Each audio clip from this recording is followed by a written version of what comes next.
Bah, bah, bah, wah, wah, wah. Hello, Saturday Night Star Trek is here, folks. For Clobbering Times, this is you number 310 on YouTube, but on 1010 overall. And we are here, and I cannot wait to get this one going tonight because I look forward to this so much out throughout the week. And go for it, Raquel. I know what you want to say. You're just holding it back. Number one. We and a delayed we there, by the way. The audience was getting concerned that was the we going to be there. Well, I was thinking of Raymond Feliciano, and I was acting like Flipper.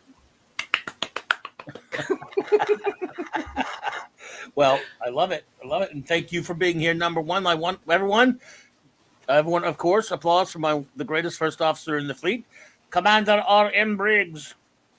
You know, it's pretty good. It's pretty easy to be a good or decent commander when you have a crew like this, when you have a captain like this. I love you, Clobby. Thank you for creating this space for us. And hello to this magnificent, yes, the word is tonight is magnificent chat. I've missed you all. I hope you had a great week. Let's dig in. Let's get it on. Yes, indeed. It is time to kick back and talk some Trek, baby. Before we do that, we'll handle some business first. I would like for my wonderful first officer to tell us a little bit about her literary works that she has available out there, because she does it way better than I do it. Every time I try to copy her a little bit when I do it on the other nights she's not here, and I suck at it. You do it on the other nights when I'm not here? Well, I put it up here and I tell everybody, and I put the link, of course, but I'm no good at doing it like you do. So I try to copy you, but I forget stuff. I swear to God, you are the best friend anyone could ever have in this whole world. I don't know what I ever did to deserve you, but I just love you. You are such a loving, loyal, and kind friend. I love you so much. I'm reaching out right now, and I'm smooching your whole face. I was just saying that if I wish I had like a recording of you doing it that I could play every time, because I'm lousy at it. Oh my gosh! You could make one, by the way, and I would play it. In fact, you need to make a commercial. There, everyone, you've heard me right in front of you all. I'm telling Raquel to make me a commercial. I'm giving my number one in order so I can play it before the beginning and the end, and that'll make it if you want to. I'm teasing. You I will have to that. That's so incredibly That'd be great generous. if you make one. I'd love it. Have it to play every night. Oh my God! Thank you. There's nothing to it. But welcome everyone. What a great crowd popping in. I'm just always so excited to be here. This has just been such a fun time doing this. Well, whoever came up with it, I'm glad you did. If it was me, well, I'll take partial credit. Clobbering Times issue number. Already said that. Where are we at? Show notes. Want to do some show notes? We can get moving. Show notes. Let's do some show notes. We'll do some show notes, then some hellos, and we will get a move on. How about that? Yeah. How about that? All right. See, you come up with ideas at the weirdest times. You come up with ideas at the weirdest times. I should have thought of that a long time ago.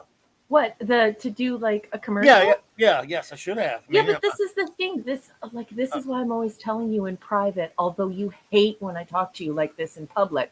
But this is why I tell you that you are so clever. Like, you're such a good editor, and like you have such a great creative mind. And I'm not surprised at all. I love the way you name things. I love your ideas for jingles. I love it when you rewrite a song, only it's like the dirty version of it. I think you're clever and you're wonderful to be around. I adore you. You were too kind, and let's see here. I can't take it. I can't take it. You can't say nice things about me before we do show. You're allergic to people being nice to you. Don't be nice to me while I'm trying to do stuff.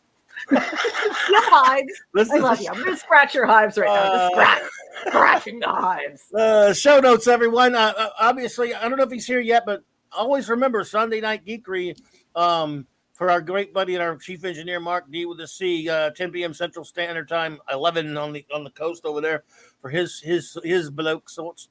But Monday night, Mark C, Comics Talk, the annual Clobbering Time Superman Birthday Bash. I do it every year.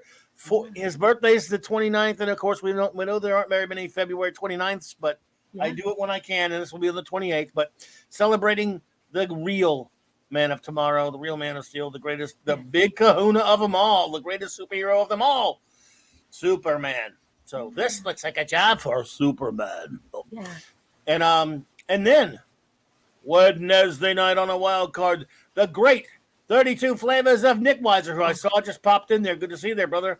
He sent you a gift too. Actually, I you have know. I'm three on it. gifts, and I have them I'm on starred him. for you. But yes, Right. Nick Weiser is Nick such a kind and delightful human being. He is a riot to be around. Such a good friend to everyone, to one and all. And that is going to be a laugh out loud, engrossing, intelligent, fun conversation. I will definitely be tuning into that one. Daredevil, let's do it. It is a Clobby's Classic Comics review, which I'm having so much fun with. It's on. I'm going to be doing as many of these as I can this year. I'm loving reviewing these old comics, always with a friend and a cool guest. And in this case, Wednesday night, Daredevil, Born Again, the Frank Miller, Dave Mazzucchelli masterpiece, with the great 32 flavors of Nick Weiser. Mm-hmm. So, show notes are there. Let me see if anybody else has popped in since I was been trying to get all the names written down. Before we do our hellos, we will take care of our wonderful friends who have done super chats. Eric Carroll, thank you so much. With 735. 735. I love you. You were very kind. I appreciate that so much. Remember, all of the real Trek forget the Jar Jar Klutzman Drek. Indeed. Yes. That is what we call filth, my friend.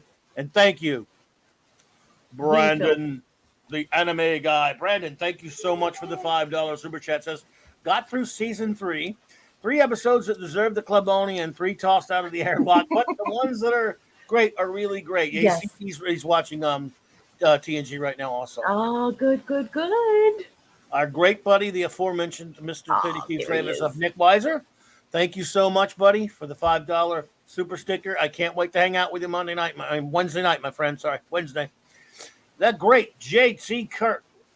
What does he say? Hail, Clive, Raquel, and the crew. I'm making upgrades to the main computer, so I'm listening on my tricorder and won't be chatting for a while this evening.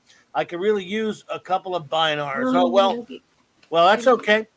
We're just glad that you're there, my friend. Glad that you're there. That's all that matters, buddy. And I hope you get everything sorted out. Yeah, and thank you so much for sending me a note so that I wasn't wondering where where you're at and right. Don't you worry a little bit. If you can put your reviews in, you can, and if you can't, don't worry about it, JT Kirk. I'm just happy that you're here keeping us company. But we are glad that you did that, so we know you're there. Absolutely, we like to know. We love it when we know that our buds are hanging with us. So we will now begin our hellos to everyone, because we like to acknowledge everyone at the beginning of the show who has showed up, and we do it at the end as well, because you're important to us. This has become an extraordinary interactive experience for us that we never even imagined, and you guys just made this extraordinary. So we got a great crew, and we'll start out, of course, with the great Mark D with a C, our chief engineer. Our friend Andy Derivative Jill's not here yet, but she will try to pop in later. We've spoken with her. We'll have a review from her, of course. Our great chief of security, Lord Thoth, is here. LT, and perhaps the lovely Mrs. LT. Evening, LTs. Well, you know what? Our helmsman and our navigator, our helmsman and navigators, and they'll have to decide which is which. Raymond and Sandra Feliciano. You guys fight amongst yourself who gets which. Are here tonight. That's actually the perfect designation, because aren't they both pilots? I think they are. Yeah, and they're also the most romantic wrenches on the internet. And so I say hello and doff my cap to the great Felicianos, and I hope you appreciate your new designation. Fits like a glove. So cool. I'll just say the Felicianos, the helm, and they'll decide who drives and who navigates. That's true. Hey, the Comic Relief Crusader who popped in first tonight. Good to see you, Comic Relief Crusader. James Caserta, hail to you. Again, the aforementioned Eric Carroll, thank you again for that, sir. The great J-Man popped in earlier. Go, J-Man. I was over listening to his show today, and it was so much fun because he was talking with Decepticon. And they're great fellows. I can hang out with them. Like I could listen to them talk all day. I just love them. They're both so knowledgeable and I love learning from them. And we had such a great comic book talk and what it was like to be involved with comics in a specific window of time. There he And is. so just talking about what it was like at that time in Canada and the different cultural things that surrounded the comics. And oh, it was such a fun show, Clubby. Oh well, look, I'm sorry I missed it tonight, guys, but I love that channel and I love those guys. They are great friends, and of course, becoming huge Blake Sevens fans. At least J Yeah. Man is, and I'm glad to hear that. And so now we have an official. Officially, we know that that Raymond is navigator. So that obviously means that Sandra is our helmets person. I need to write this down. So, but they can take turns if they want. That's between them. I will let them fight it out. Yes, yes. Just keep us on a steady course. Well, Steady if as they she fight goes. it out, Sandra will definitely win. Raymond is that's it. Indeedishness. Also here with us tonight, the great Eric K, the bronze wrencher, the master of all that is the wrench. Good to see you there, brother. Hey, babe. Always a pleasure, man. The wrencher of bronze. Let's see here. Who else is with us? One of the great of all the bears, the enigmatic one himself, the enigmatic drop bear. Hey, the erudite bear. Dropping Whoa, the mic. Nick Weiser has a 4RM hostess cupcake review coming soon. Whoa, they still I'm make so those? in. They still make those? Oh, I know which episode you just watched, J Man. Love it. I love that episode, by the way. That's I'll get back to you on the rank on that one, but yes, that's a highly ranked episode. So, all right, let's see here. Whom else we got? Whom else we got to know? Let's see here. Oh, sorry, everyone. Got hung up. Okay. By the way, Jamie, I have that episode ranked at 11. D. Bud Martin, brother, the man of iron. Mwah, mwah, mwah. Nice to see you. Evening. Brandon, the anime guy. Welcome, my friend. Evening. Always an honor to have you here, sir. Pleasant Valley Picker. Hello, hello, hello. Be safe. Yes, indeed. Hungry Boy, the great Hungry Boy. Let me see. I don't know what his name is tonight. Let me. Hungry. Oh, hungry for some foghorn leghorn logic. Son, I say, son, I can't do that one, but I will try, but it just ain't going to work out, son. Wasn't he great on the clubhouse the other night? Hungry Boy? He was just killing it. He always kills. He kills. Hey, Cardinal Sin. Hey, Cardi. What's up, Card? With a $20 super chat. Thank you, my friend. You were too kind. I appreciate that. He says, howdy and hurrah for our captain and number one. Well, howdy and hurrah to the great Cardinal Sin. Of course, you're probably already subscribed to him, but if not, please do so. Subscribe to his extraordinary channel. He is a good friend of the show. We appreciate seeing you there. Thanks, Gil. Gil. Appreciate you, Gil.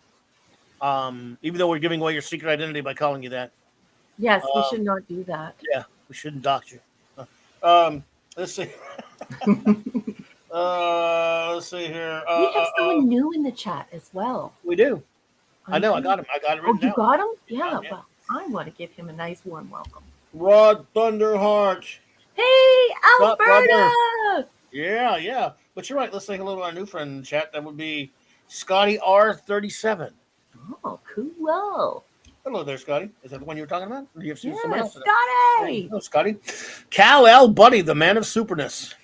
The real superness of the soupy superness. Indeed. Wolfie's here.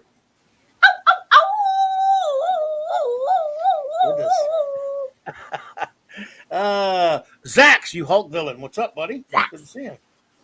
The great phantom outsider who is probably inside. Let's face it. Phantom outsider, I bet you're inside right now, but we won't drop dime on you there, bro. Michael Bacon. Oh, Hey. I'm so glad Michael's here. I love Michael's commentary. Indeed. Great to see you, Michael. Tyrell 72, my friend. Hey. Good evening, Tyrell. The great jobber, Just Joe 47. My friend, good to see you. And they call him Scuba Pete. Scuba Pete and family. What's up, buddy? And Leslie and the family there. Yeah. Absolutely, ishness. Let's see here. JT Cook, we mentioned the great Nick Weiser. Claude is here. That's what you Ooh. call him. Claude Parrish. I can't say his name right. It's a very sexy French name. It's a very manly name. I know in the United States you guys say Claude, but it is Claude. No comment. Okay. I can't be because if I said something, he would think I'm being nice to him, and then he would get pissed off. Claude. And I don't like to offend people unless it's Claude, of course. Then no problem. Yeah. So You two are going to wind up on a porch one day, and you're going to be 1,000,000 years old, and you'll just be smacking one another with your canes. I sure hope not. Now you don't. If I needed any less reason to live. Captain James T. Skywalker, what's up, buddy? Evening. Good to see you, sir. I think we got everybody. Oh, there you go, Mr. Fancy Pants. You like that? You read it. I'm not. Oh, well, he's just saying he doesn't understand. No, my name, I don't understand. I believe that's what he's saying there. He said, Jim, your name is Jim. Cavatino. Ooh, Zakarot. Or Zakarot. Zakarot. Hey, Zakarot, what's up there, buddy? Oh, and Hungry Boy says the name Claude Parrish sounds like a romantic hero from a 1930s novel. I dig the name. Hungry Boy, I've been trying to get Claude to hear me out on this. The first time I saw his name in print, I was like, oh my goodness, that is one of the manliest, Frenchest names. Like, it's just so French. And yes, it sounds like almost like a Cloak and Dagger novel, and he's the guy who's like skulking around in the shadows trying to figure out who's good and who's evil. And yeah, I love his name. Well, let's see. I think we are caught up. If anyone else who pops in, we will acknowledge him, but we're about to get started, folks. We've got 4 episodes, and they ain't going to review themselves. We do. I will let our wonderful first officer explain what's going on. We review what for those who don't know, if you are new here, we are reviewing all of real Star Trek, legit, true blue Star Trek, 1966 through 2005 only. Every series, original series, animated series, original crew films, Next Generation, which we're in the middle of doing now, then soon on to DS9, Voyager, and Enterprise, and we're reviewing them all. Multiple episodes a week because it will take even longer than we're going to take doing that. So we try to do about 4 a week when we're in mid-season usually. We'll do something a little bit different next week because we'll be at the end of the 5th season. So 4 more episodes tonight. And now I will turn this over to my wonderful first officer who will tell you what we're doing and what her source is for our reviews. Take it away, number 1. Well, thank you, Captain. Well, you heard it from the boss. All of those iterations of Star Trek, the only Star Trek, all other Star Trek is filth. Yes, in name only. Yeah, it's a scam. It's filth. It's what you find in a used baby diaper. So the good stuff, the real stuff, it all adds up to 735, and that's what I call our community here, the 735 Club. And so we're embarking on this journey. We've been through the TOS, we've been through the TAS, we're in the throes of TNG. And Claudia and I want to review this stuff like we would at a con, if we were just hanging out. So this isn't going to be a scene by scene, tear this whole thing apart bit by bit and examine dialogue and stuff like that. No. This is a couple of Trekkies who have been watching Star Trek for close to 50 years each, and we just want to talk about it. So, but there's a lot of crap out on the internet, a lot of user-generated sites, a lot of user-generated material, and it's created a lot of factoid in the community. People think they're facts, but it's just really rumors and things that are incorrect that have been repeated in the fandom, because of course our fandom predates the internet. So we ignore all that and we go directly to a text that we know has received the gold star of the people actually involved. And so what you're seeing in front of you is an image from the book called Star Trek 365: The Next Generation. It's written by Paula M. Block. She gets a bit of help from her husband, Terry J. Erdman. Now, Paula M. Block is a prolific writer for Star Trek. And her husband, he rides the primary chair on some other books. But you'll see here, it says Introduction by Ronald D. Moore. Well, this book has basically received the blessing of everyone involved. This is original source material. This is not someone who is, Paula M. Block is not someone who used a whole bunch of books to come up with this book. It's original source material. So we read a little bit of a summary, then we talk about the stuff that she reveals, some behind the scenes stuff that happened, perhaps some production information, and then Clobby and I talk about it. Then we do something that is so cool, you'll love it. We throw it to the chat. We let the chat not only give the show a grade, but we allow them to leave a short comment, their own short little review, very brief review, and we put it up on the marquee and we read it. And so that is what is happening here tonight. And so here we are. Hail Brett Cohen, by the way. Sorry, go ahead. Hello, Brett Cohen. And so here we are. It's season 5, episode 22. That's where we are right now, folks. Okie dokie. Well, ready when you are, I guess. Yeah, okay. Well, we're going to start the show off tonight with Imaginary Friend. This is season 5, episode 22. We all watched this for the very first time on May 4th, 1992. Well, most of us did anyway. And let's keep copyright compliant. I'm going to be reading excerpts, certainly not the entire text, but excerpts from that block text. And I would just like to reference now, keeping copyright compliant for the copyright police, that we are on page 257. I'm going to be reading extemporaneously. So if I make a mistake, keep your fruit and vegetables to yourselves. This is not medieval England. As Captain Picard attempts to figure out how and why the Enterprise is being drained of power, Troy tries to figure out why sweet Clara Sutter has recently become such a naughty little girl. Clara keeps blaming all of her misbehavior on an imaginary friend named Isabella, but no one believes her until Isabella attacks Troy and tells Clara that her people are going to kill every person aboard the Enterprise. Realizing that Isabella's people are behind the starship's power drain, Picard tries to reason with Isabella, only to discover that naughty alien entities are no easier to reason with than naughty little girls. In 2011, and his new series Terra Nova will premiere in about a week. It's 2011, and his new series Terra Nova will premiere in about a week.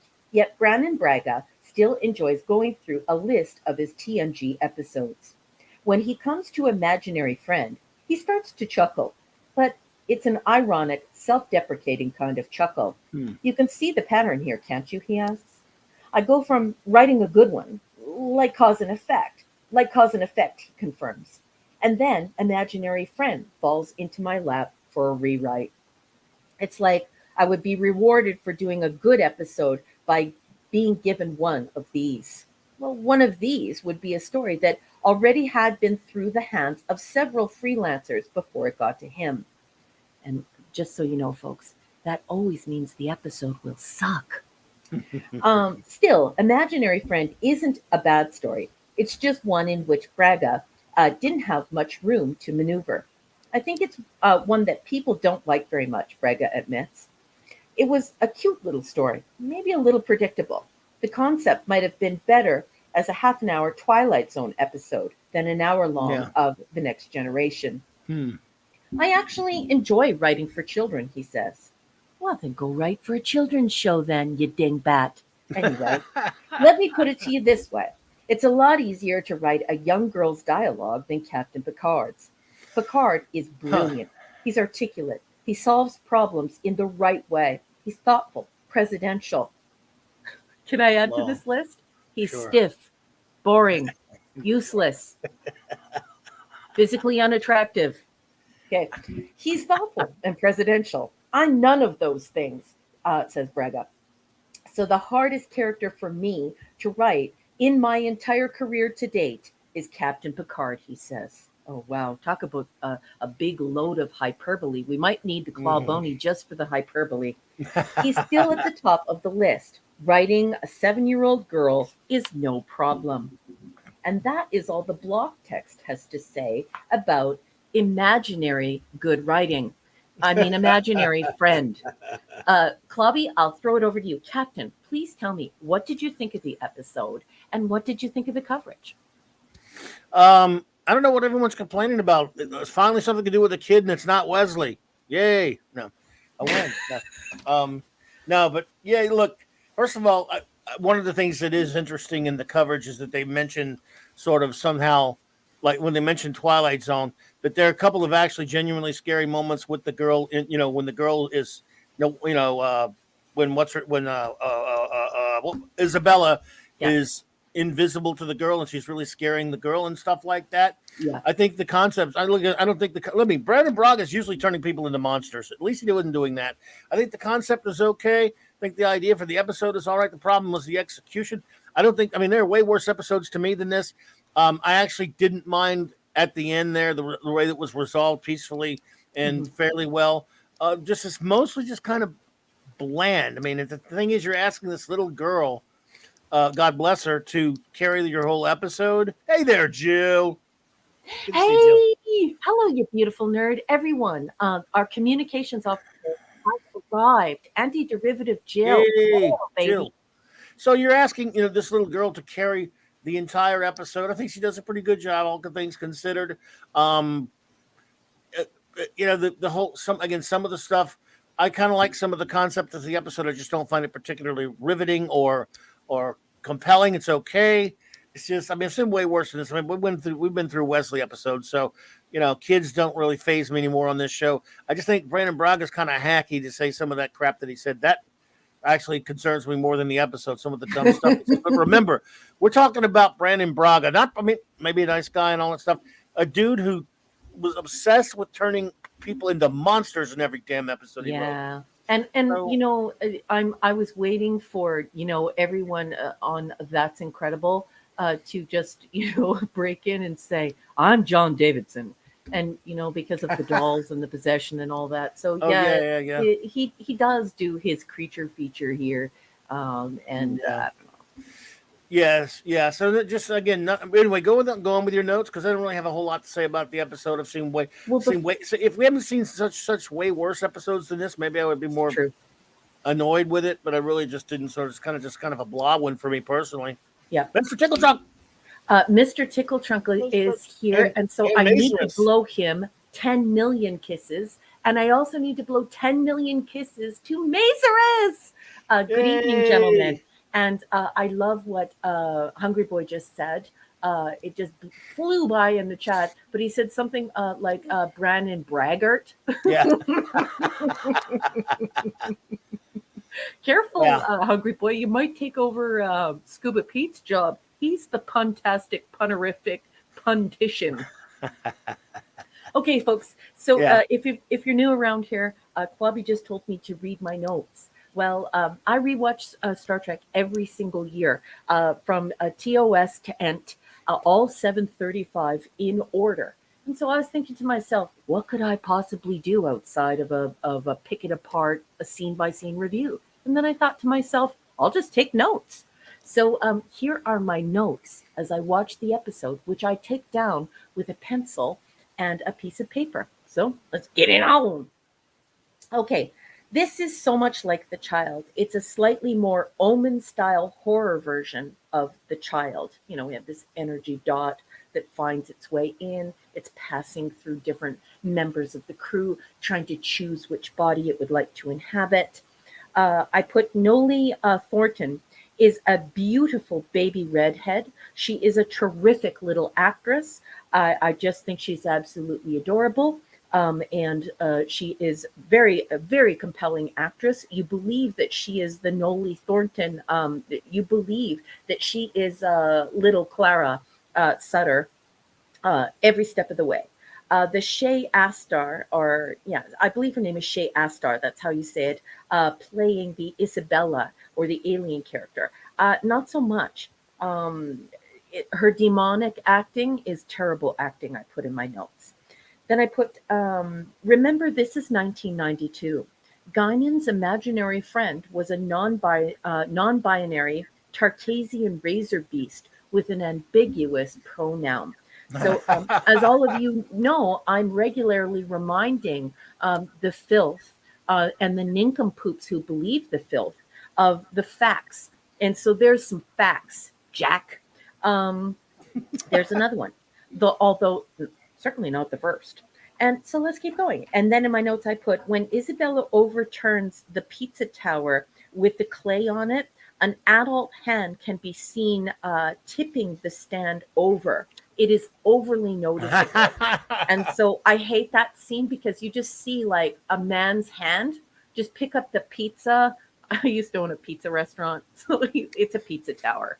So it's a pizza stand. We use those in pizzerias. And so somebody just literally, you could see his hand and it's in the full shot, the full hand all the way up to his wrist. So that's annoying. And then I put, Troy is supposed to be empathic. So why can't she sense Isabella? Why can't she sense Isabella's anger, her resentment, Isabella's presence, and all of the life forms that are encircling and attacking the ship? This is an entire civilization of life forms, right. And Troy is unable to even recognize that they're there.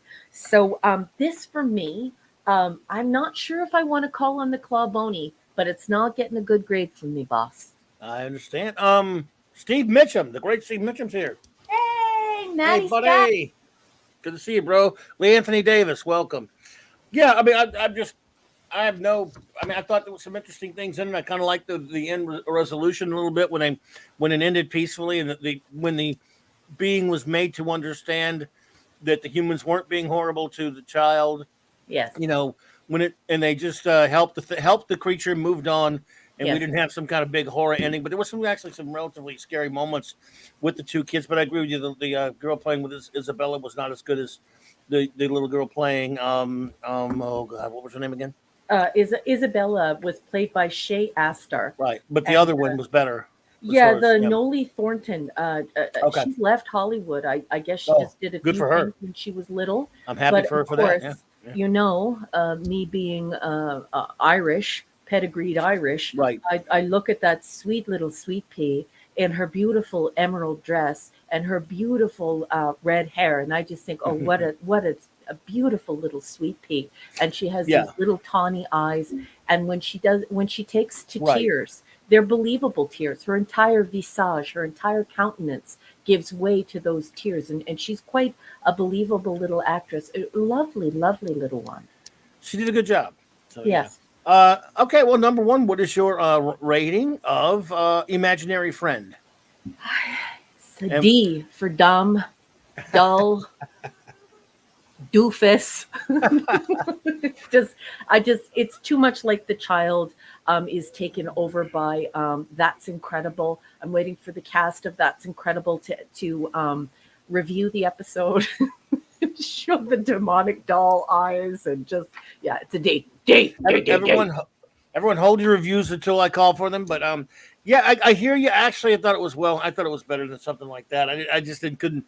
I guess I didn't get all that. It didn't upset me or anything. I just didn't really think it was all that great. However, when I give something a D, I've got to really have to get really passionate. I mean, if I give it anything close to a D, I was really annoyed. And this one, I just give a C-. I didn't really care much for it, but I thought the little girl was good in it. I thought some of the stuff I liked the concept overall.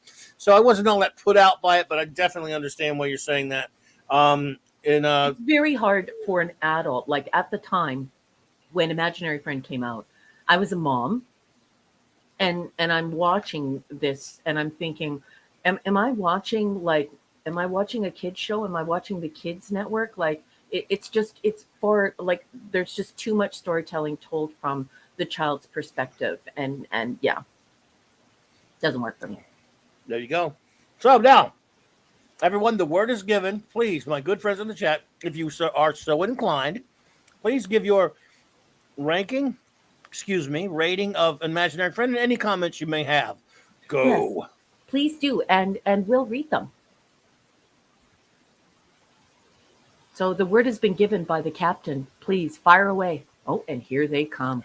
Oh boy. Oh boy. They're coming in hot and heavy. All right, I'm going to get to them. Hey, Mega Cropper, didn't see you pop in there. Hey, Mega Cropper. Evening. Always good to see you. JD Lewis, hello there, my friend. All right. Good to see you. Okay, now I will get started on them. Now that we got a few of these set up. Okay. Our new friend, Scotty R37, says, imaginary friend is a 4 out of 10. Okie dokie. Well, thank you there.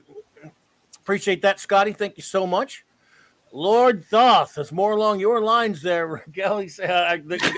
By the way, Avon lives. Long live the Legion, brother. Says D+.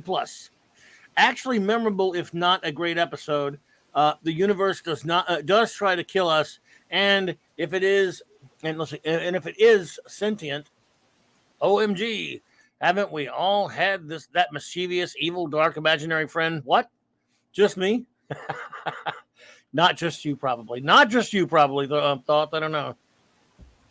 Brandon, the anime guy, thank you, brother, says, grade D. The more I think about this episode, the more I want to toss it out of the airlock. Agree with Clobby, asking a child to carry a show is ridiculous. Better than Wesley, but forgettable. Pass. Oh, what a great comment. Indeed. Well said, sir. Our navigator, Raymond Feliciano, says, C. Cute but vapid story, 2 words, counselor, obvious. And that accident thing with her not, sensing stuff, that's crap writing, lazy writing that they've been having on the show all along, where in one episode, if the writer thinks it's convenient for her to wig out and sense all of this crap, boom, she does. Another one, it's more convenient for her not to sense it all, boom, she doesn't. That's it.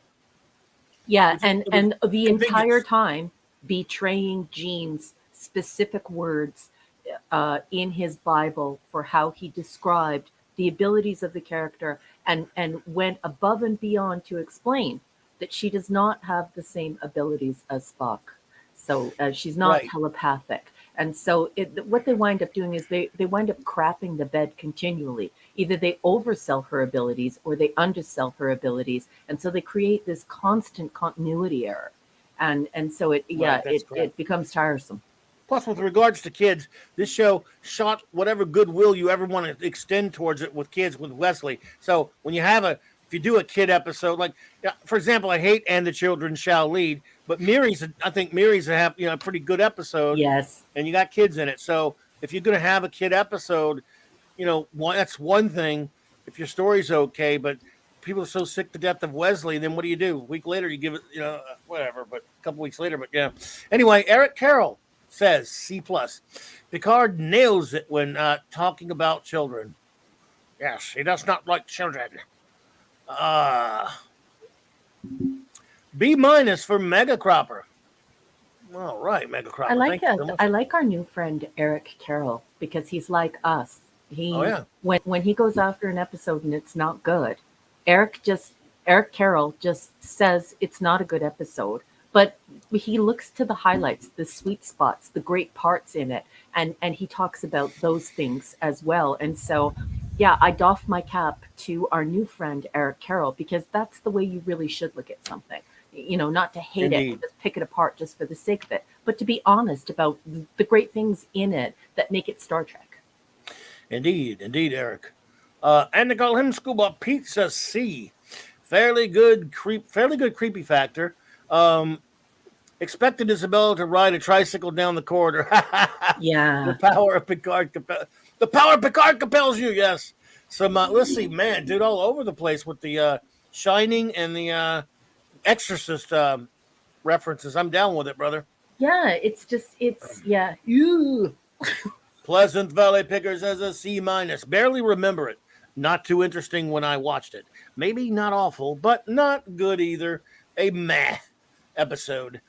Maybe the hand can be explained if Braga is an Addams Family fan. Thank you, Thing. Great reference. Good one. Yeah, and I have to say that I'm not surprised that everyone is creeped out, because if you were around watching this show back in 1992, you know that in 1992 we were just learning to get used to the idea of children being really bad on TV or bad things happening to children. Before that, it was very taboo. You were not seeing children with glowing red eyes and things like this. This is not something that the network censors would have previously allowed. If you grew up in the 60s, if you grew up in the 70s like I did, that was not a customary thing. So the creep factor, the creep factor worked. Well, there was The Omen, but let's see. Yeah, but that's No, not and- TV though, you know. No, it's movie, so R-rated movie, right? Exactly. Yeah. No, I know what you're saying. Hungry Boy says, son, this episode. No, I'm sorry. You got Foghorn Leghorn there. You're just baiting me, man. Love it. Rating A for the Munchkins acting, D for the writing. It's rare that people without children can write good, kinder, focused scripts. Mm-hmm. I don't know if he had kids or not. I don't even know. Kal-El says C.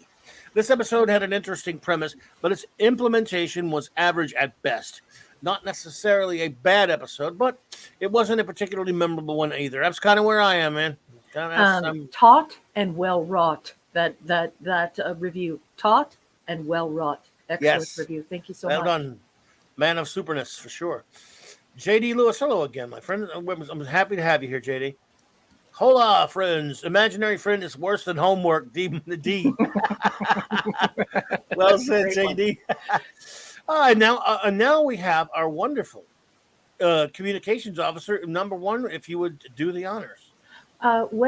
Just wait 1 second. I beg your pardon, Captain. Sure. Scotty, R37, has left you, I believe he left you a little gift that I starred, if memory serves me correctly. However, I am dealing with over 30 responses to you, but I think he left you a super sticker or a super chat. It's in the starred file. And he's, there it is, right just there, letting us know right now that he's going to say goodnight to the chat. And so he doesn't want to be rude. He doesn't want anyone to think that he's not responding. Oh, no, I got But he's going to leave the live and he's going to podcast now. So now he's just going to listen. So, Scotty, thank you for joining us. Thank you, Scotty. for supporting this channel and this show. And it's great that you're going to stay with us. Yes, thank you so much, Scotty. It's great to meet you. I hope you will return, my friend. We have a great, amazing, and welcoming and accepting group here, and we always love getting new friends. So please return when you can. And thank you. You were too kind for that $2, I believe, Canadian super chat, if I'm not mistaken. Yay! Thanks, Scott. He wrote imaginary friend is 4 out of 10. I could be wrong. No one's wrong or right. When you know, love it or hate it, no one's wrong or right around here. We want all opinions are accepted, unless of course those who disagree with me on the filth. Other than that, Scotty, I gave it a D, so that's basically a 4 out of 10. There you go. I'm right there with you. I gave it a C minus, so we're But thank you, Scotty. Appreciate that. And then we have our wonderful communications officer. Go for it. She's a mathlete. She's our communications officer. She's a fellow INTJ and fellow nerd, the great anti-derivative Jill.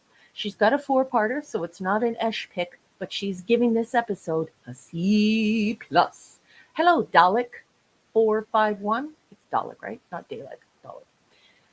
He just entered the chat. Dalek, hey, welcome, sir. So here we go. This is Jill, folks. If this alien could read minds, why did it only inhabit this little girl instead of trying to understand anyone else? I guess with Guinan's razor beast, that could be dangerous. Though the episode has nothing else to do with Geordi, I appreciated learning another little bit about his backstory. Children are a lot stronger than you think. 3 of 4. Bad seed vibes abound when Clara's eyes turn red and I lose it laughing. Yeah, she's not a very good actress. She doesn't play evil very well. We never find out if this being is also an adolescent itself in order to make its action less nonsensical. Yeah, and they don't address that, right? These are beings that have surrounded the ship, and Troy is completely oblivious. Counselor Cameltoe has no idea what's going on. It's all so distracting. But anyway, 4 of 4. Jill says, Troy actually performs her function as counselor and provides actual helpful advice. To We're all shocked. I also like that they kept the science simple, but the drag coefficient of this episode was too great. Yeah, and they kept on saying it so like it was so pronounced. Yes, Oh, Draco. and a new person has joined us. Good evening, Pacific 414. Welcome. Welcome. Great to see you. And I can't see look, the chat, so I have to be told that. But oh, no problem, no problem. 414. Yeah, so Pacific 414. Welcome. Go ahead. yeah, so enigmatic drop bear. The boss has put up the enigmatic drop bear. This is an erudite bear, a great bear, and what he drops usually is the mic because his commentary is so insightful and engrossing. So let's get to it. Tonight he's got a three-part review, and he's giving a B plus. He says the Enterprise stumbles upon Ian's home, who sends in one of his cousins, Isabella, to terrorize a young girl and engage in his favorite pastime, tormenting Counselor Cameltoe. Yeah, the whole thing with Ian, like, didn't you feel Ian? I totally felt Ian. Two of three. Yes, Ian. In what is by now a well-established TNG idiosyncrasy, Guinan steps up as the real ship's counselor to help Sarah, and Yeah, it's that- true. That was pretty good, actually. I liked it. That exchange in 10 Forward was great. Yes. A 3 of 3. At one point, early on in the episode, in the Arboretum, Isabella absorbed an orchid flower. This was interesting, but it wasn't explained why Isabella did this. Yeah, there are so many unanswered Odd. questions. And when it was Ian, enigmatic drop bear, and you could just go ahead and drop the mic, my erudite bear. Great review as always. But yeah, with Ian though, at least like we were always wondering whether Ian was evil or not, because Ian never let on. Ian was allowing himself to be a sponge to absorb the environment and then judge everyone. And in this one, I just feel like Braga just went back to the child and thought, okay, let's turn the child into something like an evil creature with red eyes instead of just leaving it Ian. So, yeah, cheap and not cheerful. So, yeah. Yep. Well done, ED, of course. Yes. Ian was enigmatic drop bear, absolutely, and true. so at least that's Yes. the one redeeming quality of that episode. Of that episode, yeah. Yeah. Out K says C minus. Forgettable episode. Counselor Cameltoe's magic powers fail once again. Yes, they're very conveniently failed as always, or as often. Brett Cohen with a $10 super sticker. Thank you so much, Brett. You're too kind, my friend. Thank you. I appreciate that so much. Brett is a sweetheart of a human. Thank you so much for supporting this channel and supporting this show, Brett. Thank you. Thank you so much. Sandra Feliciano, our helms person. Is that the right way to say it? Our helm? How do you say that? Let's just say our helms. I think it's helmsman. Say helmsman. Well, Sandra will let me know. Yeah, she'll let you know. C. It does show that that it's so easy for adults to ignore or dismiss what kids say. The show wasn't outstanding, but the kernel of truth that was a child says it's automatically suspect is clear. Yeah, like I said, I think it was execution with this one for me personally, Sandra. I thought the idea was valid, and some of their bits, like we talked about the Guinan bit, and some of the stuff at the end when Picard's talking to the alien, I like that stuff. And there was actually one scene in the room with the two girls that I thought was kind of creepy and kind of scary, and I thought it was going to get really scary. Then we find out the aliens just needed to understand. That was pretty Trekkish. I'll give them the credit for that. Yep. The great Steve Mitchum says F this episode. I'm just kidding. He said F. This episode is so forgettable that I don't remember it. Fat enough, sir. Should not go around remembering things that you've forgotten, or whatever that means. Phantom Outsider says, "See, the kids were good. Why didn't they make Wesley imaginary?" I wish. Was done before Lost in Space. My friend, Mr. No. Oh my God, I love Lost in Space. I remember that one. Holy crap! Wow, thanks for bringing that up, man. I love that show. I've not thought of that in years. Which at least gave us the ironic, the pain. Oh, the pain. This gave some pain,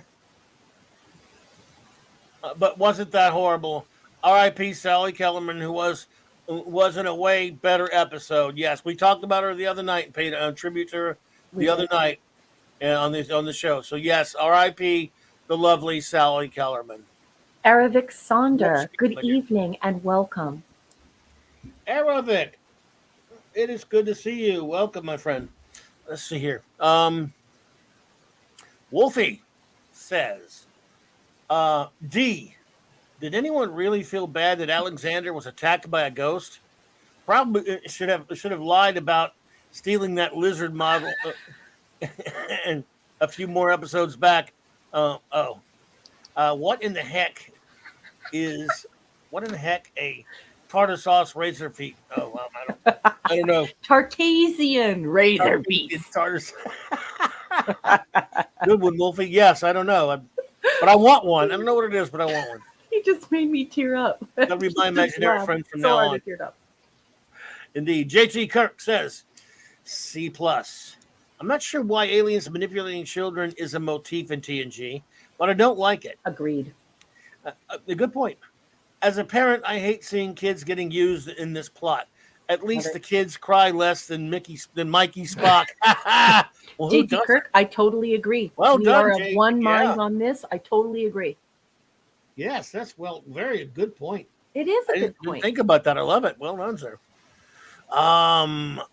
Michael Beacom says D. Braga gives himself away in the TNG 365 when he mentions Twilight Zone. This app borrows a lot from there and Ray Bradbury's 0 Hour. Aliens invade using children who think them friends. Good point. Okay.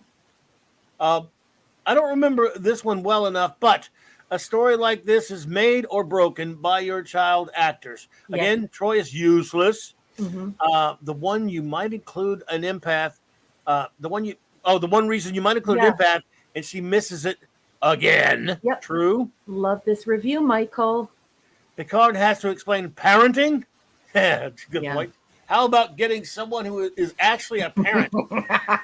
Beverly, perhaps. Yeah. And what about the Although supposed when family her members? son helped Yeah. kill someone and he was guilty of manslaughter, she was like, "Oh, Wesley, come to mummy's bosom." She did not hold him to account whatsoever. So maybe not Beth, Michael. I don't know who is a good parent. Oh, you know who's a good parent? Troy's mom, Lawaksana. They should She's have not got there. Lawaksana Troy because she's the only one on the show who knows how to parent.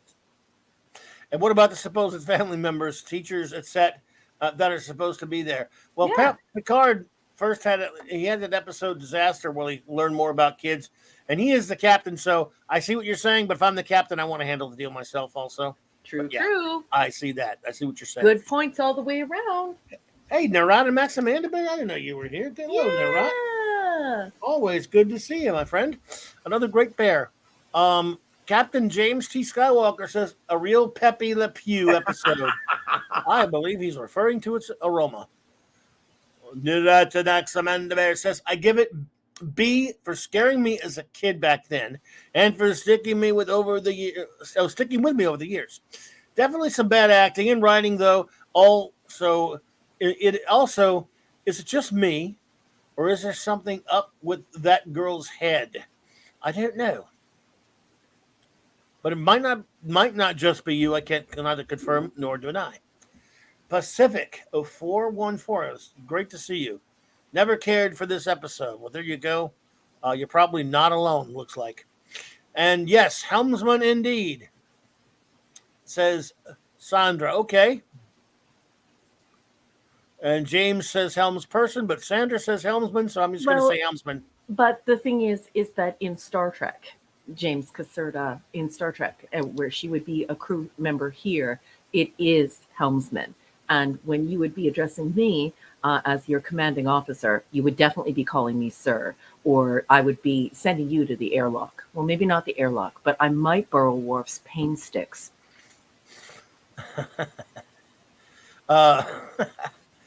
Let's see. Want to hang for the rest since the rest are so good, but I think I will have to drop. Well, Brandon, the anime guy, if you're still hearing me, buddy, thank you so much for being here, man. I really appreciate you. Thanks for the contribution, and thanks for hanging out with us. Have a wonderful rest of the night and a great rest of the weekend, my brother. Appreciate you. Yes, yes, wonderful. The great D-Bud Martin, the man of iron, said I would happily snuggle up to Dr. Crusher's bosom. Well, I mean, who wouldn't? Love that comment. I had to get it read, so I started. I just think it's a good comment. Well, who wouldn't? We're all human here. Monica D with a C, the chief engineer, says B minus. How cool is it? Is it that the girl's imaginary friend was real? Loved the expression on Troy's face when Isabella appears and she gets knocked out. That raises the grade. Wow, raises the grade for him. There you go. He wants violence against Counselor Cleavage. Yeah. I used to call it, everybody always says camel toe this and obvious that. We used to call her, in my day, we called her Counsel Cleavage, but that's Well, she's the one who started the whole camel toe thing. Yeah, I know. Yeah. Because if you see all of her photographs in real life with all of her fans, she always has a massive camel toe. So it's something that she calls out so that no one can make fun of her for it. Oh, fair enough. Yeah, so she says that all the time. And I will tell you, in my photograph with her, and she was incredibly lovely to me. She complimented me on my hair, told me I was beautiful. She said she loved my outfit, asked me where I got my leather pants. We had like a whole moment together. She was beautiful to me. But I do have to tell you, she had a raging camel toe in our photograph. And I don't have a complaint about that for some reason. The girl who played Clara did a great job and was sympathetic. She helped to carry the story. Wrapped up way too quickly. Solved with one grandiose P-hard speech. Yeah, that's the way it goes. We should have learned more about the aliens and their motivations. What was really lacking, however, was hail, hail, fire and snow, call the angel, we will go. Melvin Bella is here to stay. I'm not going to say what rhymes with that. Brandon, dude, thank you so much. You're too kind. You shouldn't have, man. For this $5 super chat says, quick review. Iborg. Let's see. I'll read those as we go along. I'll keep it starred. Yes, I'll keep them starred, Brandon. And as we go to the episode, I will give yours your review. How about that? Yeah. Well, I'll keep it starred there. And I, of course, I had to star this and get you to read this, Captain, because Kal-El is correct. Kal-El, the real Superman, who Stephen M., who in real life has some pretty outstanding ethics, has a problem with either airlock or Klingon pain sticks. So he says, Raquel, no brig first? I have to say, as your commanding officer, I apologize. That was a mistake in judgment. It should be the brig first. Okay. With no trial.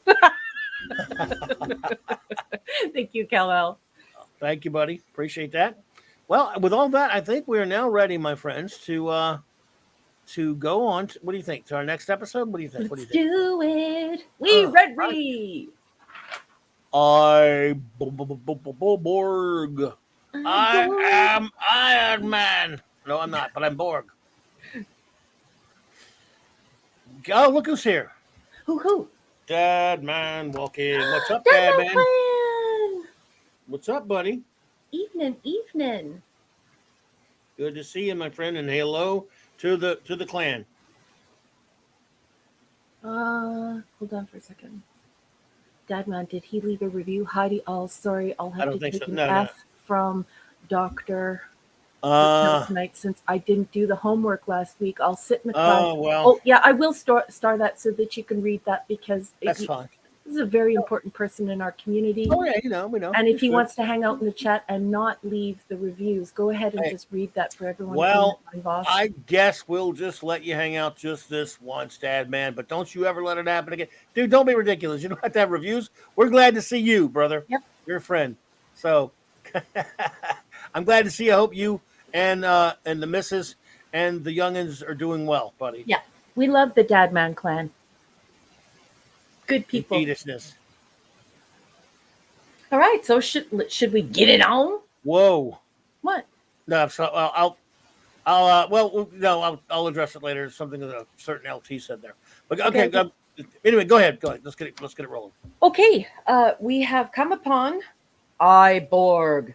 Iborg. Yes. Season 5, Episode 23. We all watched this for the very first time on May 10th, 1992. Okay, well, maybe not all of us, but most of us. And let's keep copyright compliant, shall we? I'm going to be reading excerpts from Star Trek 365 The Next Generation, written by Paula M. Block. Please turn your Star Trek hymnal to page 258, where I will be reading extemporaneously. Tracking a distress signal to a distant world, the crew of the Enterprise finds the wreckage of a Borg cube and one surviving drone. Although Picard initially wants no part in assisting the injured Borg, Dr. Crusher convinces him to allow her to treat it aboard the ship. Separated from the Borg's collective, the drone begins to regain a sense of individuality, and members of the crew who were initially skeptical about its presence begin to feel empathy for the lost soul who takes the name Hugh. Picard, however, remains convinced that Hugh cannot be redeemed, as he instructs LaForge and Crusher to find a way to utilize his mental connection with the Borg to destroy the entire species. And there's another tile, another page, Captain. Shall I read from 259? Sure, sure.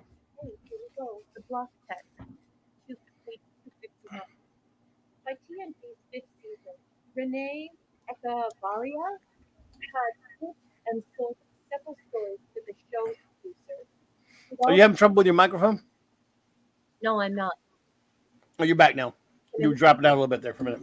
Oh, that's weird. No, you're good now. I never move my mic. That could just be something crazy. Okay.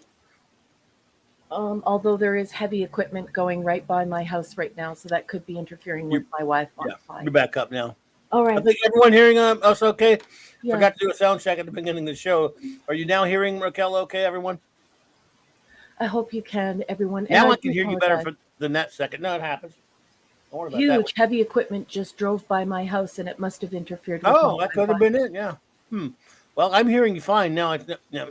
Good now. Scuba Pete is chiming in. Good now. Thank you, man. Thanks, okay, so then I'll continue, and I do apologize.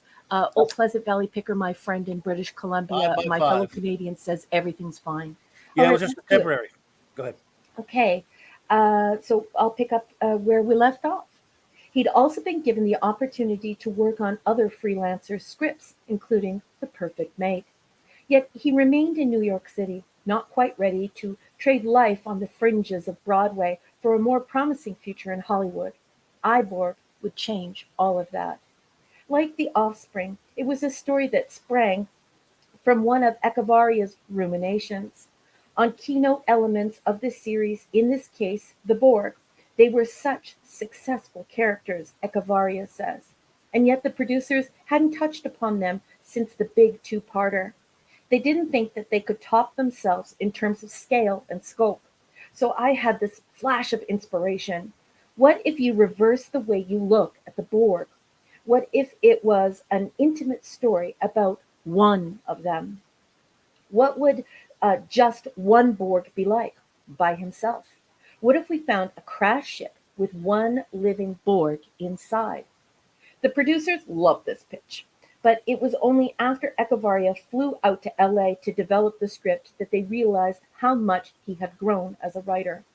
I came in and I said, here's how the story lays out. And they said, yeah, that works. Do that. I made some patient discoveries along the way as I was actually writing it. And from my perspective today, as somebody who now hires writers to work on projects that I oversee, I realize that this is something a producer looks for.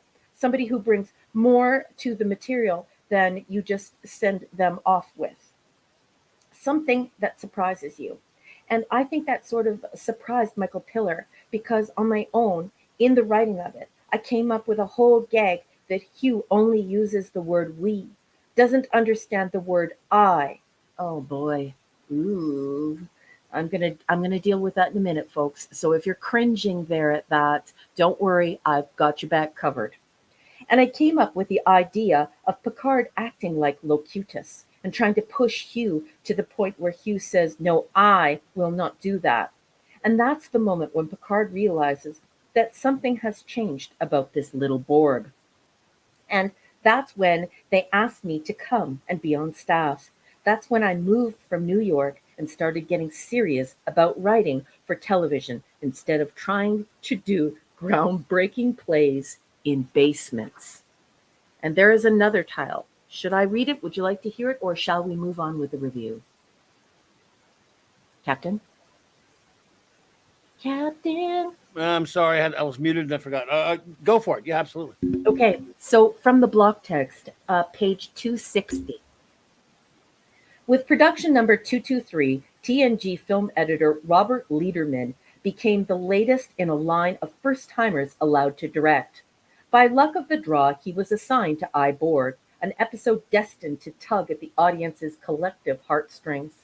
Part of its quality was inherent in the compelling script written by Renee Echevarria, but casting too contributed to the episode's emotional impact, and Lederman joined supervising producer Jerry Taylor in that process, looking at almost 30 actors before picking Jonathan Del Arco to play Hugh. This character would be different than the Borg we had on previous shows, simply because he was going to obtain an aspect of individuality, Lederman explains. I believe it was Jerry Taylor who first thought of him as Edward Scissorhands. Not only did that give us the hook we were looking for, but it was also helpful in terms of my direction of Jonathan. Lederman worked with a young actor who, with his white Borg makeup, large eyes, and wistful expression, actually did resemble Johnny Depp's Scissorhands character, to establish what they referred to as the Borg meter.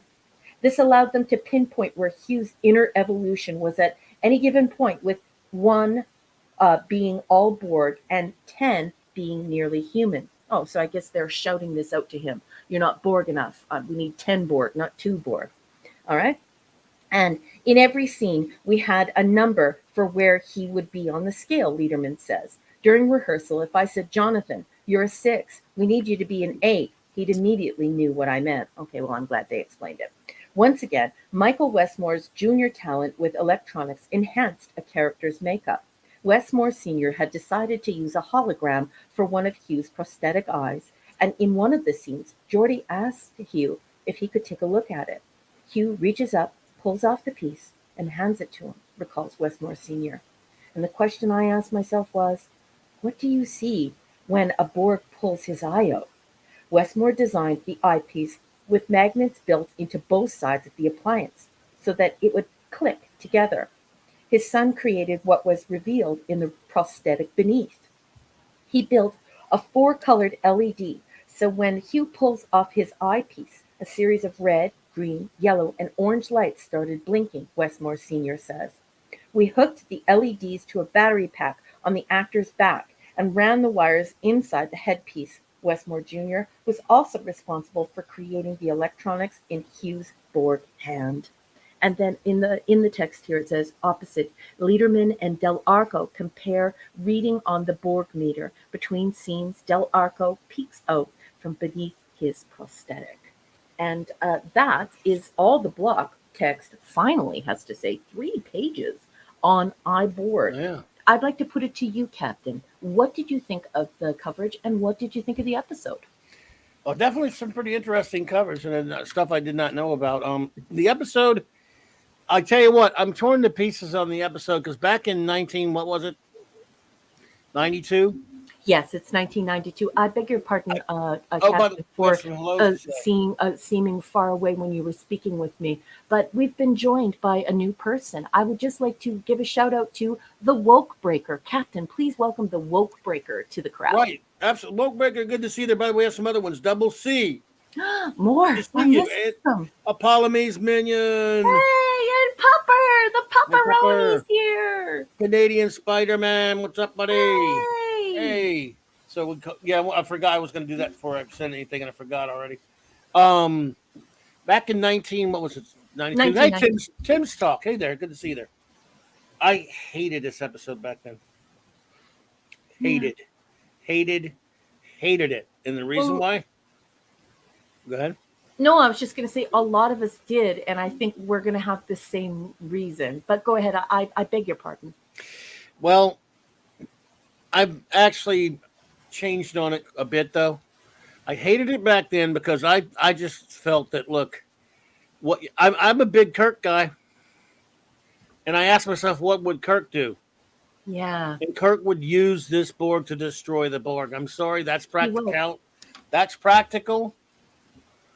Even he had no qualms about trying to use Ilea to destroy V'ger if he could. Yep. The Borg are too dangerous to play with. Um, that said, I'm still of a mind that you should have they should have isolated themselves and look, we have a way that we have a chance now to use this Borg to destroy the Borg, and he let his people get close and get sentimental about it, and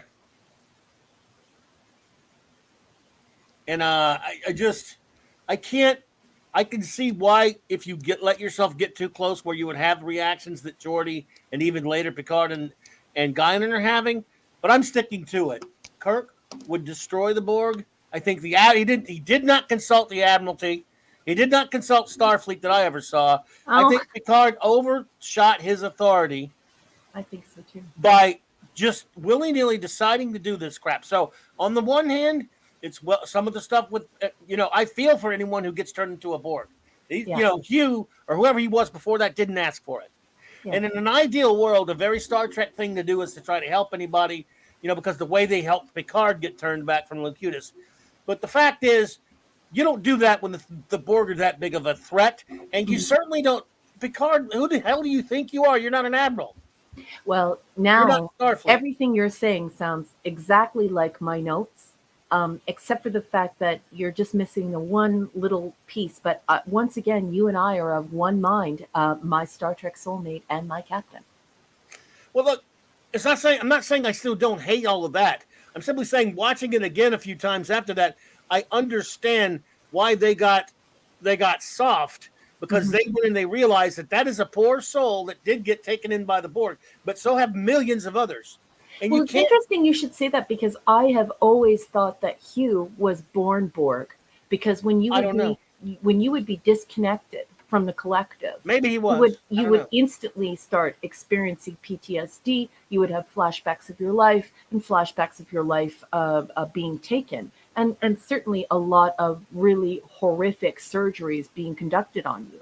Whereas Hugh has no idea what his life would have been before. So I think he's actually Borg baby captain. Okay, well, maybe I have no idea because they didn't tell us that. And of They course, don't tell us. how would he know? I mean, Hugh wouldn't know either. So all I'm saying is, no, don't get me wrong. I have not changed one iota about how I believed how dead wrong Picard was. What I'm saying is, he let himself get soft, and then they got. I mean, yes, there's a part of me that wants to be the superhero and try to help somebody, and you know, help them. But the fact is, this is the most dangerous thing in the universe.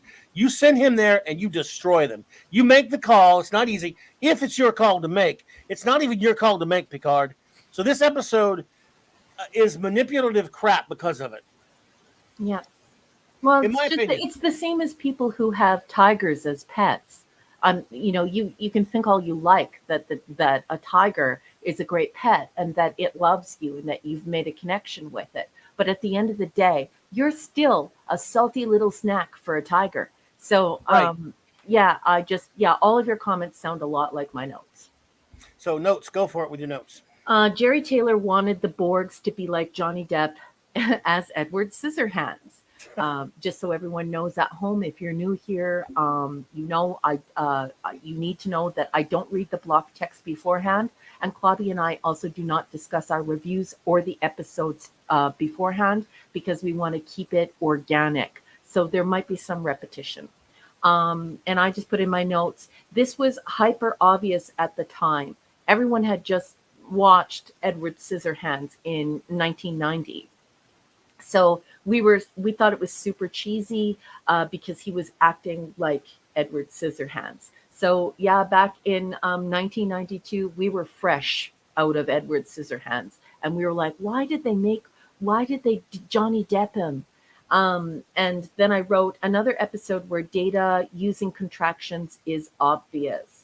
And so, we go back and forth with this thing where, you have some writers who are like, oh, Data can't use contractions, and others where it's just like, well, nobody ever explicitly said that. And then they argue amongst themselves like nitwits. But I just want you to know, if you're playing trivia, this is one of those episodes where it's obvious. In the opening scene, he says, I'm instead of I am. How and why does Picard conceive a genocide on the Borg, killing hundreds of billions of souls without consulting Starfleet? And then I wrote, there is brilliant dialogue during the fencing scene with Guinan. This is powerful. It's good dialogue. Then I wrote, Hugh uses I instead of we before his quote-unquote awakening. He looks Beverly directly in the eyes and says, do I have a name? So they really screwed up there, and Jerry Taylor should have been cleaning that up, and so should the director.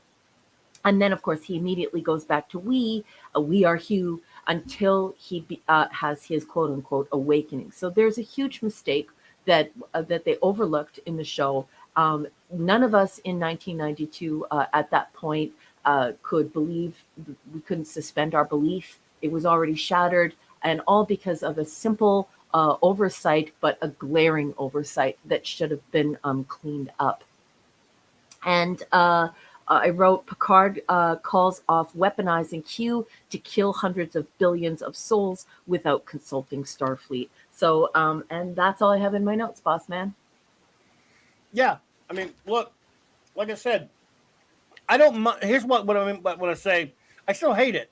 Here's what I mean when I say why I changed on it a little bit, because I realized once you watch it, I don't mind Star Trek posing the question or the dilemma for Picard, really, necessarily.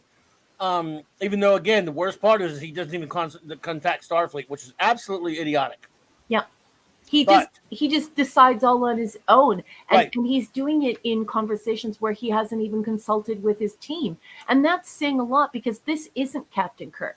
This isn't a man who is powerful and brilliant. He isn't a walking stack of books like Captain Kirk is. This is a weaker, more feeble sort of captain who has to call in an entire committee. He needs to call a committee to use the potty.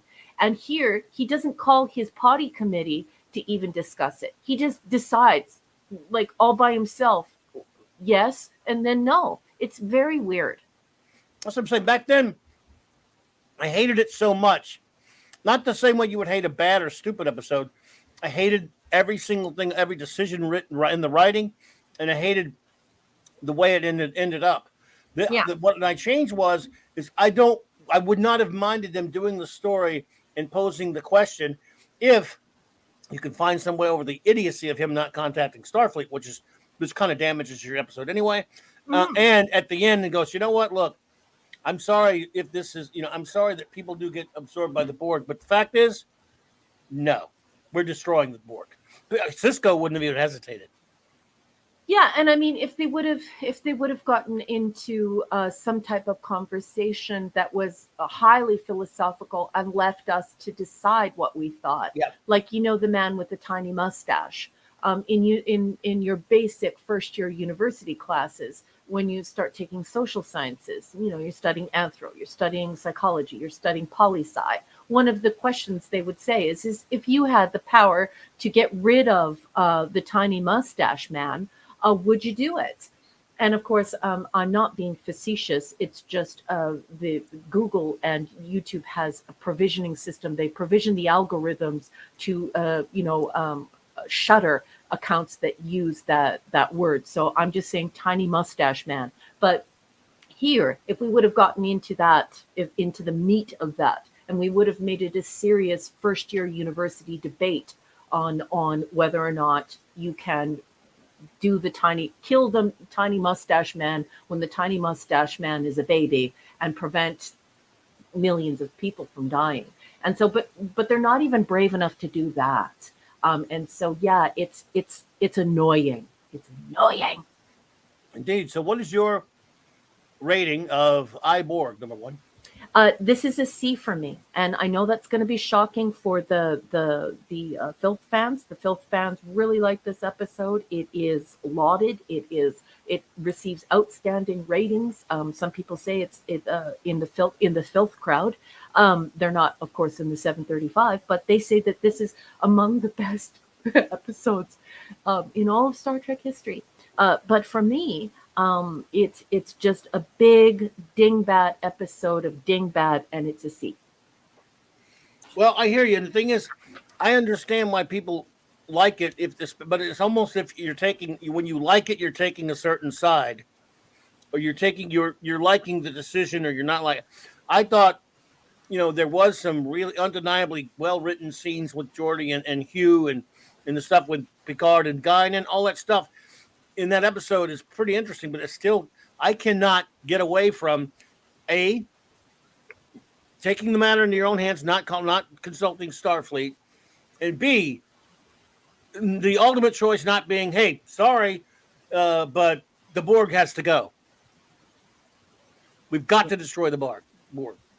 Yeah. Sorry if that's untrek of me. Sorry. No, it's actually perfectly But Trek no. of you, and that's something that TOS would have tried to go after without, this hyper didacticism and without, this stranglehold, hegemony.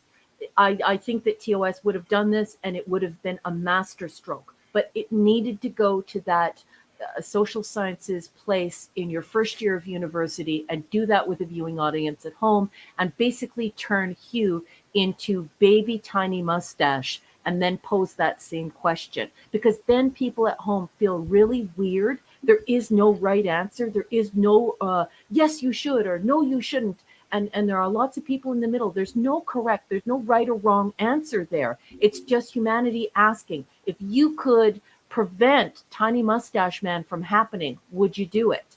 And I think when you had Gene L. Kuhn and you had DC Fontana and Gene Roddenberry in a room in that first and second season, this would have been a masterstroke. It would have had so many pluses beside it. It would block out the sun.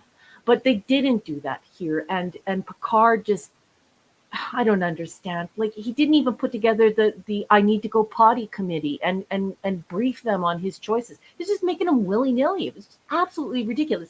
And can I also say, in 1992, I had already seen way enough guys, young men. I was a mom. I had already seen enough young men over the last 2 years dressing up like Johnny Depp and like trying to look like Edward Scissorhands.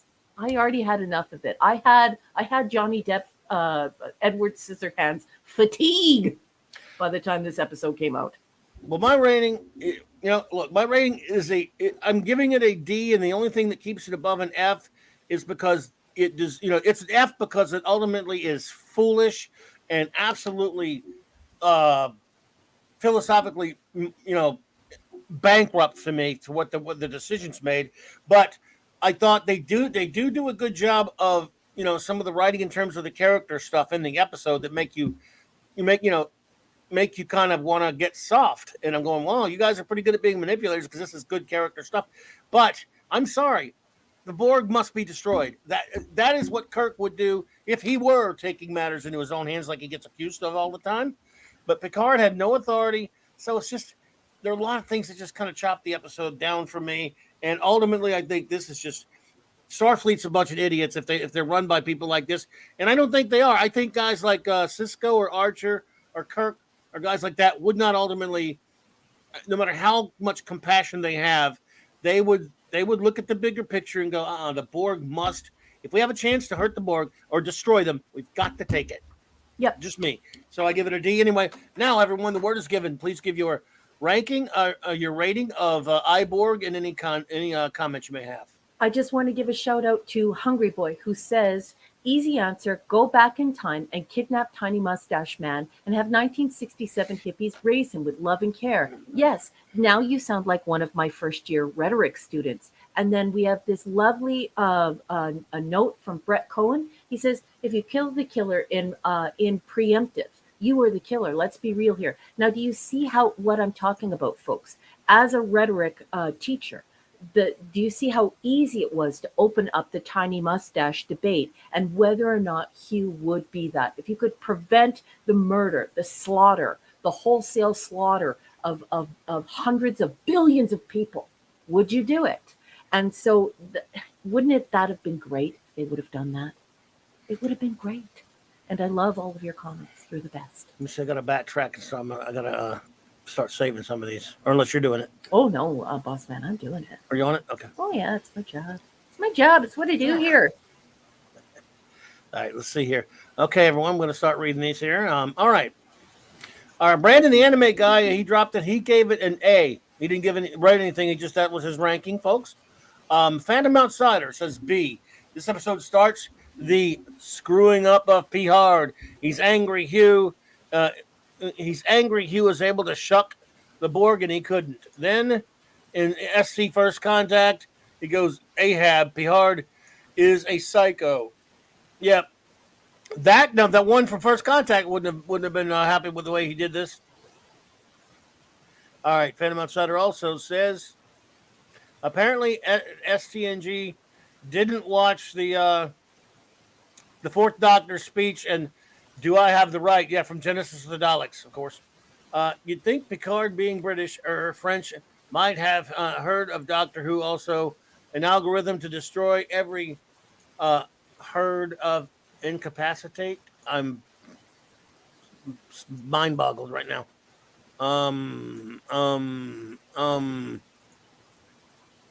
Phantom, I'm trying to find your other ones, buddy. It's because he put that first one up immediately, and then he said, sorry, Raquel, and now his other ones have been posted. We're good. Finally, the Borg were killers. Changing their nature would end that, as would their destruction. But if you weren't going to destroy them, neuter them instead. Mm-hmm. Lord Thoth says F. Hated what they did to the Borg. This was an awful episode. Hated it then and now. One of the few F's I've given out for Star Trek. Yep. No senior officer would make this choice. Needs of the many. Good one. I hear you, buddy. Mega Cropper says B. Ooh, thank you, Mega Cropper. Mega Cropper. Wolfie says C. This is interesting, but I think it backtracks on the mystery of the Borg from Best of Both Worlds. I am not sure if I dislike this more or less after they tried to tie in with Voyager Borg. Yep. Maybe they should have done it because, the Borg are good villains to keep around. Maybe you shouldn't put out the carrot. Do they have a chance to destroy him? The Borg makeup suit is amazing here. Prefer it to what's coming up later. Mm-hmm. Gotcha. Raymond Feliciano says C-. You can see how survivor's guilt can cause you to do stupid things. Find effing hubris. Very poor decision. Sheer fucking hubris. Yeah. Spoiler alert. Janeway had no compunction to taking out the Borg. Yeah. True. Sandra Feliciano says morally ambiguous. C. Morally ambiguous. It was necessary to defeat the Borg, but they got emotionally involved. Is it ethical to manipulate a naive child into destroying his family? Why didn't they ask for approval? I mean, I'm not saying Starfleet would have approved it, but it wasn't Picard's call. Well, I'm in this situation. What would Wesley do? Wesley would just destroy everything. Sorry, I had to put that up because I love Dad, man. Rating D from the Great Hungry Boy. Boy. You just did that on purpose. Who put poor little Seth Green into that Borg cosplay LARP situation? That's just rude. And I say rude. That's son. I say rude. That is rude, son. Boss man. Monkey Jeebers just walked through the door. I believe I saw Double C sneak into class. So Double C is here as well. He snuck in to class and sat in the back row, but he is here along with Monkey Jeebers. I did mention Double C earlier. So yeah. Now number one, we have our great friend Enigmatic Drop Bear. If you would be so kind as to do the honors. Enigmatic Drop Bear, the erudite bear. Let's do it. Drop the mic. 1 of 4. He gives this an A. This humanist story uses Hugh's evolution and Guinan's and Picard's horrific experiences as an allegory to cleverly show how deep-seated prejudices can be overcome. Yeah, which again, on record, I like that part of the story. I got to admit. 2 of 4. Captain Picard initially contemplates the Borg's genocide, and Guinan cannot countenance Hugh's presence on the ship. 3 of 4. Ultimately, the story flips the script by demonstrating that Picard and Guinan would be no better than the Borg if they followed through on their gambits. 4 of 4. It is very strange, in fact unbelievable, that Starfleet would not be consulted to determine Hugh's fate, especially as Picard's reaction to the circumstances was indeterminable. Ooh, we have a horrible, horrible bot. Somebody just make sure you not only delete that, but block that and report it. That's one of those bad people. That's a very, very bad bot. Please get at it. And I want you to do everything you can to get that person off the internet. Whoa. Don't just silence that person. That person needs to be reported immediately. Worse than our usual ones? Because I can't see it. Yes, it is. Really? It's wow. It's kids. Holy crap. Well, I hope someone can handle that for us. Thank you, whoever was able. Oh, that crap. Yeah, we've seen those before. Garbage. Get that reported, folks, and get that person. That person belongs in jail, that person. Yes. Filth. Eric Carroll says, B, moral dilemmas always make for good stories.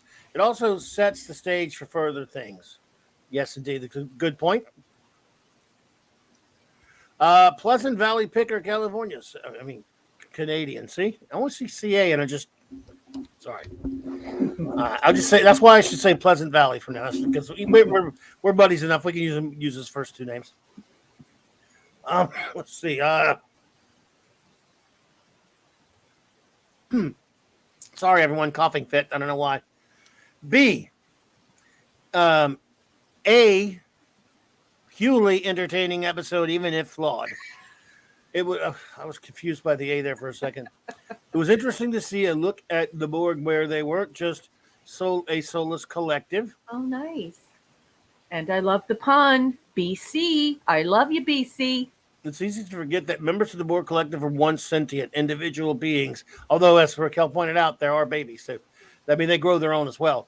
I like seeing another side of the Borg, and the actor's performance was solid and interesting. Mm-hmm. It was. I'll agree with that. D-Bud says, I thought this episode was about tennis legend Beyond Borg. Yes. Yes, sorry. It was. I had to star that one. That was just too good to pass up. I didn't realize we had more from Pleasant. Okay. Is it possible that Picard's time as Locutus affected his mind in subtle ways and caused him to do what he did, not contacting the Federation? I think it's, I guess it is possible. Though the storyline is destroying the Borg makes sense, would have needed a two-parter. Mm-hmm. They didn't want to destroy the Borg as they'd be killing off a dangerous enemy used in future episodes. Well, and let's just pause there for a second. I totally agree. That's true. Yeah. A lot of people compliment this episode, but it really is getting down to deciding whether or not you can make a tiger a pet. Can you bring a tiger into your house and expect a tiger to behave in your house? Or are you a salty snack for a tiger? And there was something much, and I understand that people like that idea, that there's some sort of prejudice. That I don't consider that true. I don't think that prejudice can be argued here. It's basically looking at a serial killer and saying, okay, can I disarm this serial killer, this megalomaniac that murders billions of people? So, and we never go there, and that's why I get cheesed off. That's why I don't think Guinan or Picard are when they're angry about that's what their beef with the Borg is not prejudice. Let's be clear about this now. Yeah, it is not a matter of them being bigoted against someone who is not, for example, blaming someone for what their entire race does or their entire this group or that group. The Borg are a collective. They are one. Their hatred of the Borg springs from what was done to them. And the Borg, in this case, this is a case of where it was the whole Borg. It wasn't one Borg or 5 Borgs or 20 Borgs or 1,000 billion Borg. It was the Borg, all of it. And so there's no prejudice or hating the Borg is not a prejudice or a bigotry at all. No, it's not. And Enigmatic Dropbear is countering with an argument saying, first you have to buy into the argument that the Borg are just like wild animals. And I have to say, Enigmatic Dropbear, the reason why I'm using that analogy, the reason why I'm using that comparison is because I'm actually unaware of the proper psychological diction required to describe what would be happening. Because essentially, a Borg is not in charge of their own body. They have an instinct. They have a prey drive. Right. Another thing that I don't like about this episode is that his nanoprobes don't produce.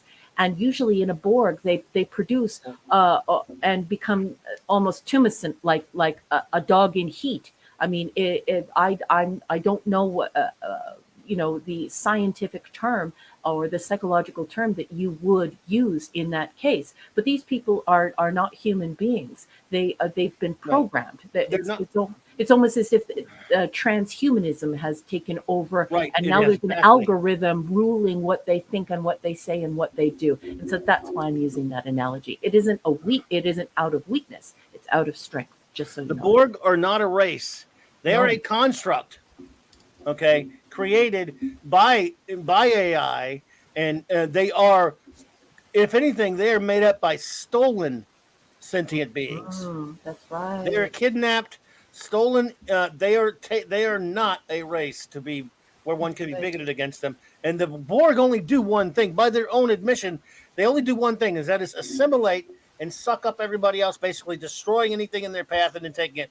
So there's no such thing as being bigoted against the Borg.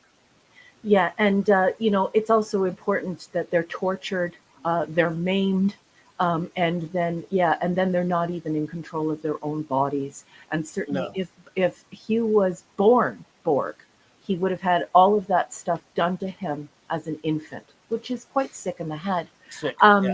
JT Kirk says, Raquel just described Twitter, and a boss man, I need to let you know, our friend No One, the very Nemo, has entered the room, and he says they're a social construct. Yeah, in a sense. So are you ready to do the honors for our wonderful communications officer? Hello, you beautiful Anti-Derivative Jill. See, look, by the way, I want to say this conversation, whether we agree or not, this is what Star Trek is all about. It should make us have a conversation. Yes. So I give the episode points for that. It's true. It's true. And this is what we would be doing at a con. We would be arguing about, and we would make sure that our arguments were fervent.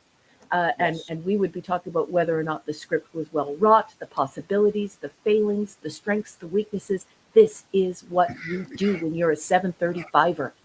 Okay, so let's turn to the lovely and very nerdy math lead, Anti-Derivative Jill, our communications officer. She's got a 4-parter here. She says, I give this one an A-. Picard, having been Borg, knows they can't be reasoned with, making the virus an evil to protect the galaxy, but then the crew meets you. But I agree, he should have consulted Starfleet. 2 of 4. As a Data's best friend, it made sense for Geordi to be able to be capable of establishing a rapport and garner curiosity from you. He has the compassion to teach him about individuality and friendship. 3 of 4. Guinan's transformation from seeing the Borg incapable of a soul searching makes it more impactful when she conceives Picard to re-examine the preconceptions he gained from his assimilation. 4 of 4. I'd like the virus plan to have made a little more sense. Continuity-wise, it does ignite potential for individualizing more Borgs if it's this easy, which of course doesn't happen. Yeah. And once again, the thing is that I just don't think people think that they can will themselves out of what has been done to the Borg, but the Borg have been taken hostage. They've had their bodies carved up, or they were born and had their bodies carved up, and they're not in charge. It would be as though you were inhabited by a demon. And so basically, you're not dealing with a human being who's been carved up. You're dealing with the tiger.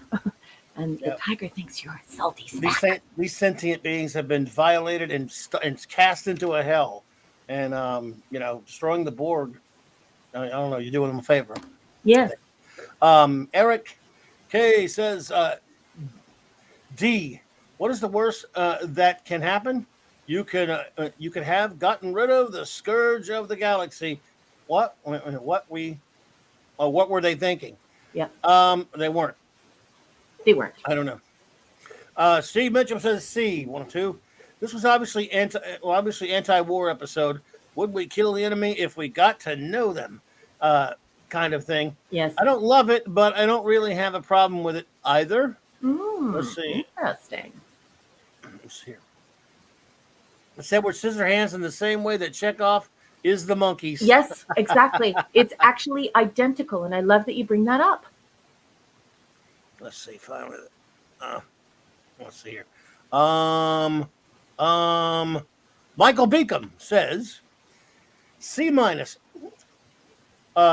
On first look, great episode with terrific character moments that degraded the more I thought. Picard has a chance to deal a blow to the Borg and perhaps save humanity and the rest of the galaxy, buddy, right? And he doesn't. Hang on, find your second one. Man, yes. Before you go to that second one, I just have to read something. Sure. Wolfie says, I have to call it a night, folks. I have to get up super early tomorrow. So good night. Wolfie? Good night, Wolfie. Thank you for being here, buddy. We appreciate you.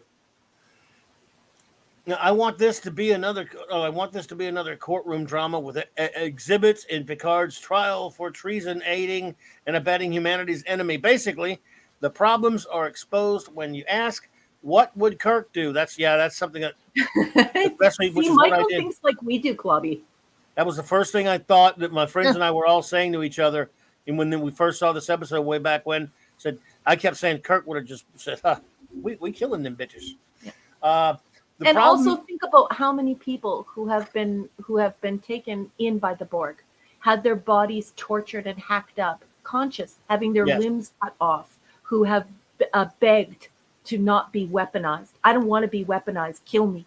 We see this in more and more episodes as the 735 progresses. People don't want that to happen to them. Remember when Sisko hated Picard in the beginning of Deep Space Nine? Yeah. And it was just because he was Locutus. It should have been for this, to be honest. Yeah. Even though and also he's stupid. I have to use the potty council. He can't make a decision on his own. And when he should be consulting Starfleet, he's not. So yeah. The problem is eliminated if you just don't add an anti-Borg virus. I liked the exploration of the self and identity. Sci-fi does that better than anything, but they lost focus. Mm-hmm. And I had to add that I wrote this before you also said this, Clobbering Times. Imagine if Hugh volunteered to do it, sacrificing his newly found identity to save others. That would have been something special. That's actually a pretty brilliant comment. If we could put that back up in the marquee for a second. I can't. Well, if you missed that comment at home, folks, wow, that would have been cool. Imagine if Picard would have turned to Hugh with Geordi and said, would you be willing to stop this from happening to anyone else? Would you be willing to use yourself to make sure that this never happened to anyone else ever again? That was a very cool idea, Michael Beacom. Very cool idea. There's a writer in you, Michael Beacom. There's a writer. Well done. Indeed, sir. Let's see. JT Kirk says, C-. Ask the evil admirals for direction and rid your conscience of responsibility. Is a good point. Correcting Hugh's pronouns from the royal we to me isn't respecting pronouns, but the filth loves this one. I don't know. Did they? I did not know that. Well, it makes sense. The filth is filth. So let's see here. Nanat Anaximanda says, I give it a B. I really like this one. This when it came out. Keep in mind, I probably haven't been allowed to watch ever. You hadn't been allowed to watch. Oh, okay. I got you. Kal-El says, A. This episode expertly dealt with issues of individuality, the desire for revenge, disguised as self-preservation, even before first contact, as well as the dehumanization of those perceived. Very interesting. It did deal with it. I just thought it dealt with it. I think it dealt with it probably disingenuously, since none of Mm-hmm. those things were actually happening. As Mm-hmm. as the enemy, the dubious, let's say, dehumanization as those perceived as the enemy. Sorry, you continue to the next one. Watching the crew, starting with Geordi and eventually ending with Picard, come to the realization that eliminating the Borg entirely was wrong, which I don't agree with that conclusion, and coming up with a dubious alternative, the result of which would be explained in a later episode, was incredibly well done. This is what Star Trek should be. Should do, no matter how far we advance as a species. Mm-hmm. Oh, sorry, let's see.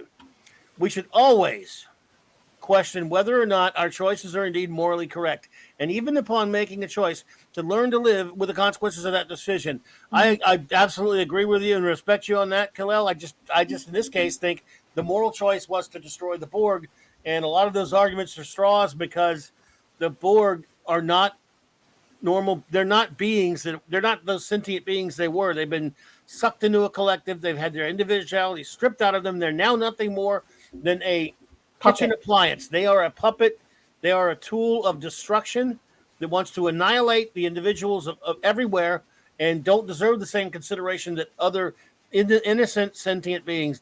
That's gone. Not the Yep. fault of the ones absorbed, but the fault of the AI that runs them. So that's That's why I right. disagree with you on that. But I love Yeah. what you wrote, and you're right.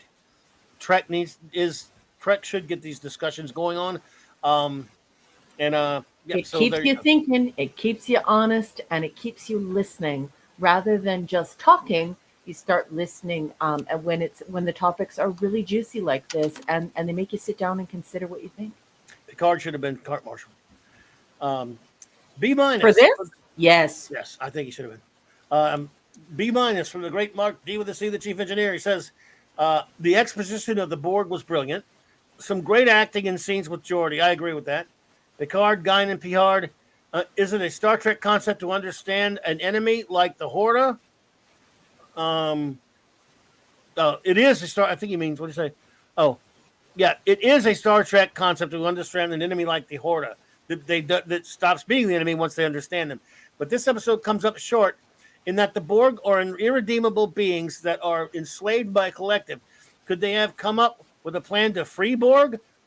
Eventually they should, but first you got to damage them. You got to take their power away first. Yeah. In other words, And if you you're going to also help, have to and you also have to deal with the fact that there's a very complicated issue here. So imagine that you were taken hostage and somebody chops off your arms, your legs, gouges your eyes out, and fills them basically with, well, how could we describe it? An IED. And then they send you into a mall. I mean, that's basically what this is right? tantamount to. They've weaponized a human being after mutilating and torturing them. And so you would also need to ask the question in turn, because let's be grown-ups here. Let's talk real. How would you go and ask all of those people, and what would the individual decisions be? Would people want to be restored, or would people want to be laid to rest? And we've discussed this in Star Trek before. There was another episode where we talked about this, when Worf had to decide whether or not he wanted his entire spinal cord replaced with a print of it. And it's a difficult decision to make, and it cannot be made lightly. And certainly you can't make it for another person. Might have worked better if Hugh had remembered a previous life once cut off from the Borg. Inconceivable that Picard didn't contact Starfleet. The writers did this to give Picard a choice. Mm-hmm. Starfleet would have sacrificed Hugh. The need of the many outweigh the needs of the Hugh or the one. Exactly. And Very Vulcanian, Mark D with a C. LT adds, I would. It's just I have already given the oath to sacrifice myself for others twice. Well, there you go. Love you, And LT. yeah, you the man, LT. And again, all I'm saying is this isn't the same as just the complicated idea of fighting another, being at war with another sentient race, no matter how Yeah. violent or dangerous they are. This is not a sentient race. This is it being at war with a toaster. It is. It's a toaster. And a toaster that used to be a sentient being and was tortured. And it's a shame. And again, once you win and completely destroy them, or at least take their power away as much as possible, if you can save some of the other ones, the way seven was saved later, that's fantastic. But you need to eliminate the threat first. Yes. Yes, yes, yes. And LT says, this is one Sorry. that this is one of the episodes that made me dislike Picard even more. Let's see here. Kalel says, I understand the points you've made and don't entirely disagree with them, but wasn't that the point of the virus, to free the drones of the collective AI that programmed them? Well, no, actually, because the virus I don't know. only was to give them a fleeting moment of individuality. So it's actually kind of not. It's not a great solution. And you can tell that 5, 6, 7 writers worked on this because, as I said, the Borg don't just assimilate. They adults. They also assimilate babies and they make babies. They grow babies in incubation chambers and then torture the babies and weaponize babies as well. So that doesn't quite ring true, right? Because what individuality would a baby feel after being incubated by a Borg?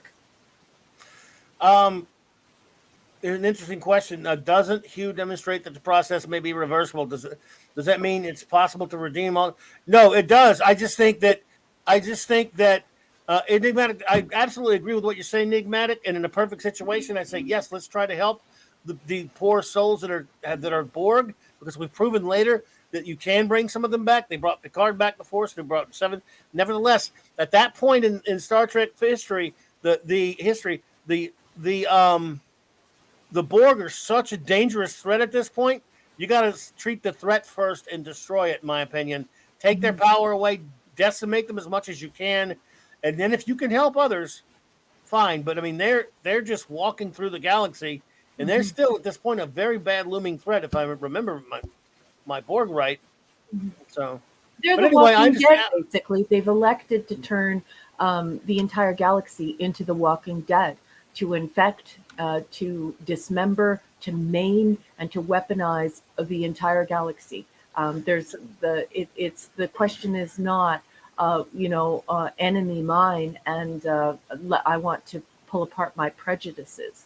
They take it in that direction, and that's why the episode fails. Because if you understand the nature of the Borg, you understand that that's a preposterous thing to say. It's like trying to turn a tiger into a pet. It's not going to happen. I'll quote another more bleak show, and then we'll get on. And Blake 7, I'll just simply quote from it. In the end, winning is the only safety. It may sound sad, but it's often true. You got to win. You got to win a war like that. Well, I can definitely tell you that I'm a bleeding heart liberal, and I don't usually use such strong language like you do, Clobby. But I will say this: if the Borg come and they chop my arms and legs off, and they give me a whole bunch of mechanical parts, and they gouge my eyes out and fill them up with computer parts, and I'm not me anymore, and I'm being controlled by billions of voices, you know who I want coming for me? Captain Kirk. You. I want LT. I want Kirk. Let's see, so Brett. I don't mind that you're unafraid to take that position. So. Yep. But see, Brett says, but you placing your humanity onto them like the question of the funny-haired man. So you're going into predisposition of the race. I'm not sure what you mean, but the Borg is not a race. I'll tell you that. It's not a race. It's a mechanical construct controlled by AI. Is the thing that actually terrified Stephen Hawking more than pretty much anything, is that when we reach out, what will be reaching back will be something like the Borg, will be something AI, and you will not be able to teach it compassion. You will not be able to compassionate what reaches back, because it's just a pure analytical algorithm that sees you as usable meat. You're walking meat, and that's it. Yep. Let's go on to the next episode, shall we? It won't be anywhere close to as weighty, I promise everybody. Yep. Borg could be any race. I don't Eric, I respectfully disagree. I don't think they are a race at all. But anyway, we could be here all No, night I with think this Eric's one. saying Let's that. go. I think Eric is backing you up. What he's saying is Oh, I that got they you. could be any type of Because alien they're in the made up galaxy. of, yeah, they've been, Yeah, they take out all sentient beings. I'm sorry. Gotcha, Eric. Thank you. walking meat sack with a program rammed into its brain. I like the analogy you made earlier. Walking Dead of the Galaxy is pretty good. But let's Yeah. get to our next one. I promise it won't be as weighty. And that is the next phase. Yes, the next phase, or as I like to affectionately refer to it, the Tholian web, only not as good. Uh, yes, folks, welcome to season 5, episode 24. We all watched this for the first time. Well, most of us old fogies did on May 18th, 1992. Let's do one thing. Enigmatic, by the way. The one last point on that. I definitely respect your opinion on that, my friend. Oh, absolutely. We definitely respect what you're saying, because if the text speaks to you in that way and it makes you feel passionate, then it was effective for you. I So love of this crew course we we have here. respect that. Sorry to interrupt you. I would say I love this crew we here. Very thoughtful discussion. Everyone is Yeah. fantastic. Yeah. You're all amazing. I Yeah. love you guys. Okay, so The let's next do it, phase. folks. Sorry. Go ahead. No, don't ever apologize, sweetheart. I just love you. Okay, I'm going to be reading excerpts from Star Trek 365: The Next Generation. It's written by Paula M. Block. She gets a bit of help from her husband Terry J. Erdman, and of course, this received the blessing of Ronald D. Moore and certainly all the cast, the production, everyone involved with TNG, because they are peppered throughout. This is an original source text. So, with the copyright out of the way, let's just do a final cleanup and say we're going to be reading from page 261, the next phase. Picard responds to a distress signal from a Romulan science vessel by assigning Geordi and Ro to assist its crew. But when the pair attempts to beam back to Enterprise, something goes wrong, and they never arrive. Reluctantly, Picard declares them dead, and the crew plans a memorial service. There's only one thing wrong with that plan. Ro and LaForge are alive and well. They're just out of phase, thanks to the ill-fated and illicit test of a new cloaking field by the Romulans. As the Romulans, worried that Picard and company will figure out what they were doing, quietly plot to sabotage the Enterprise. Geordi and Ro try to find a way to communicate with their friends before it's too late.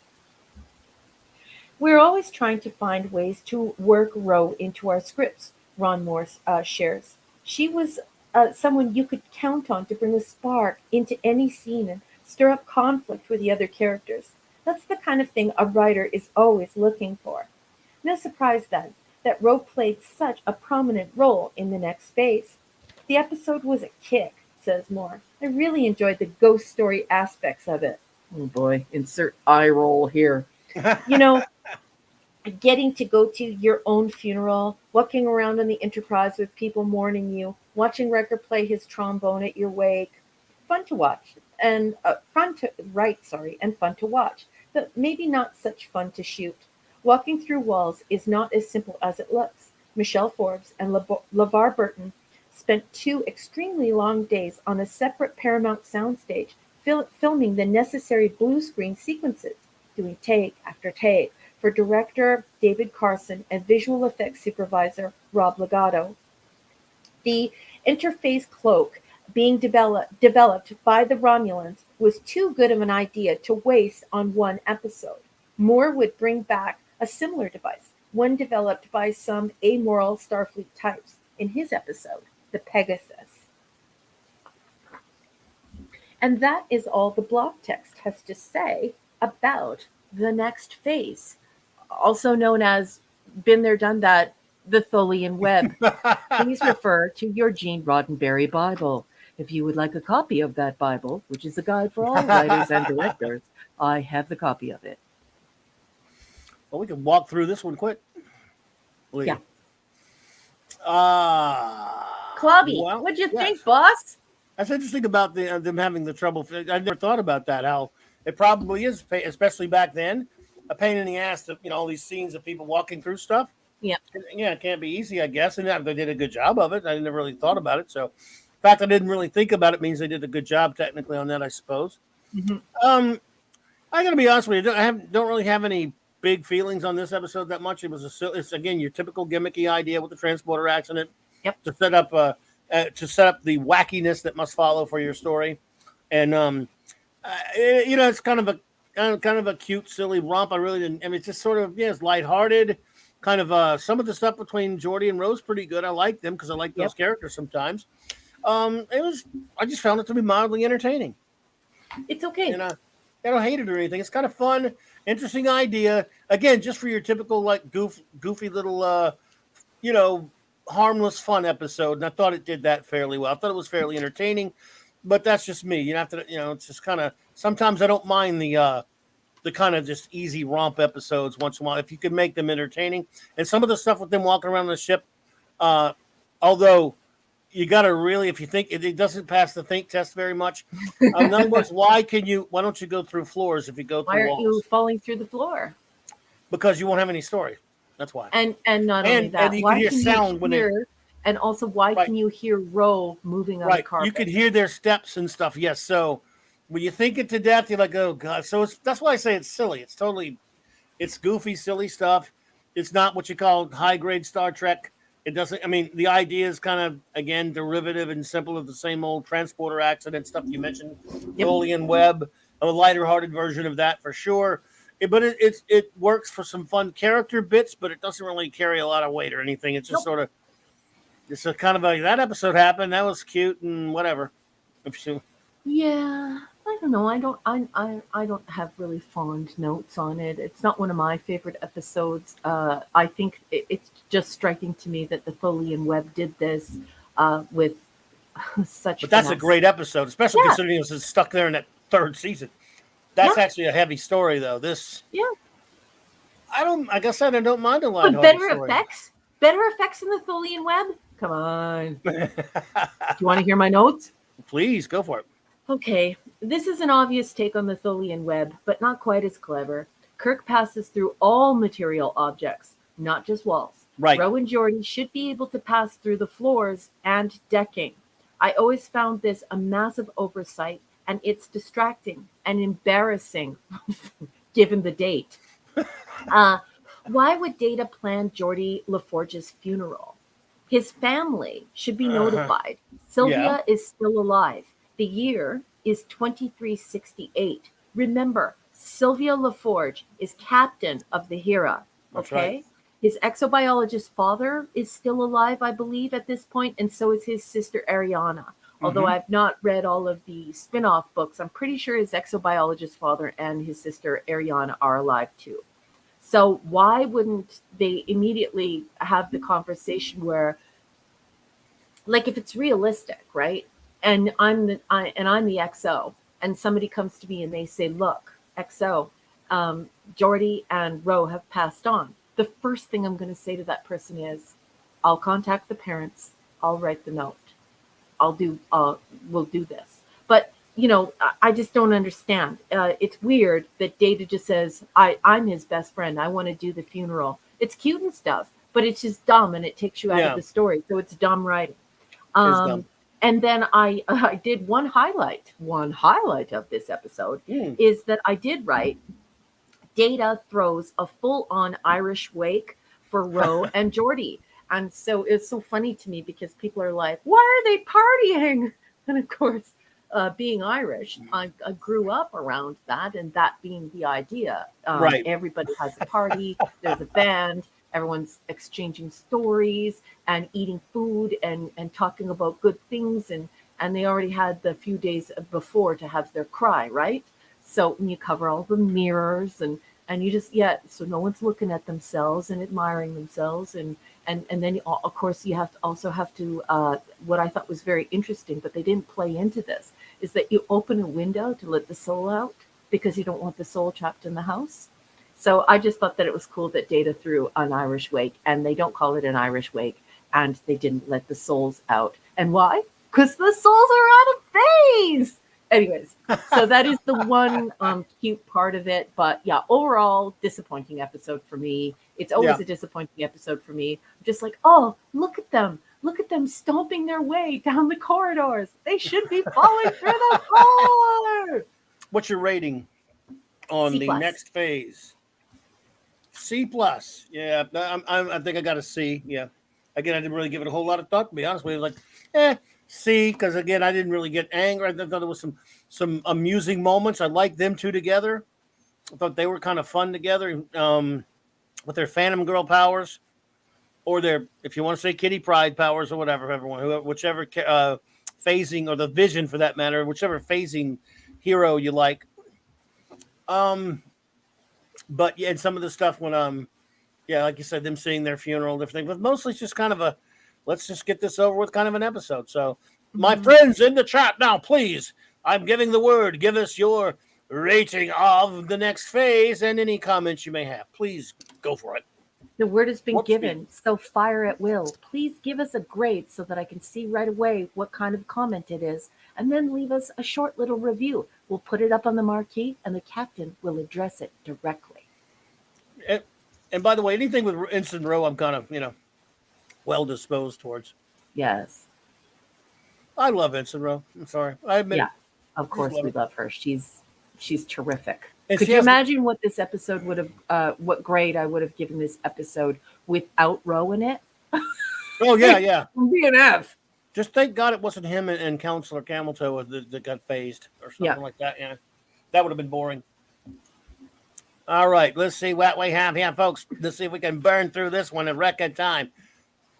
Mega Cropper says A.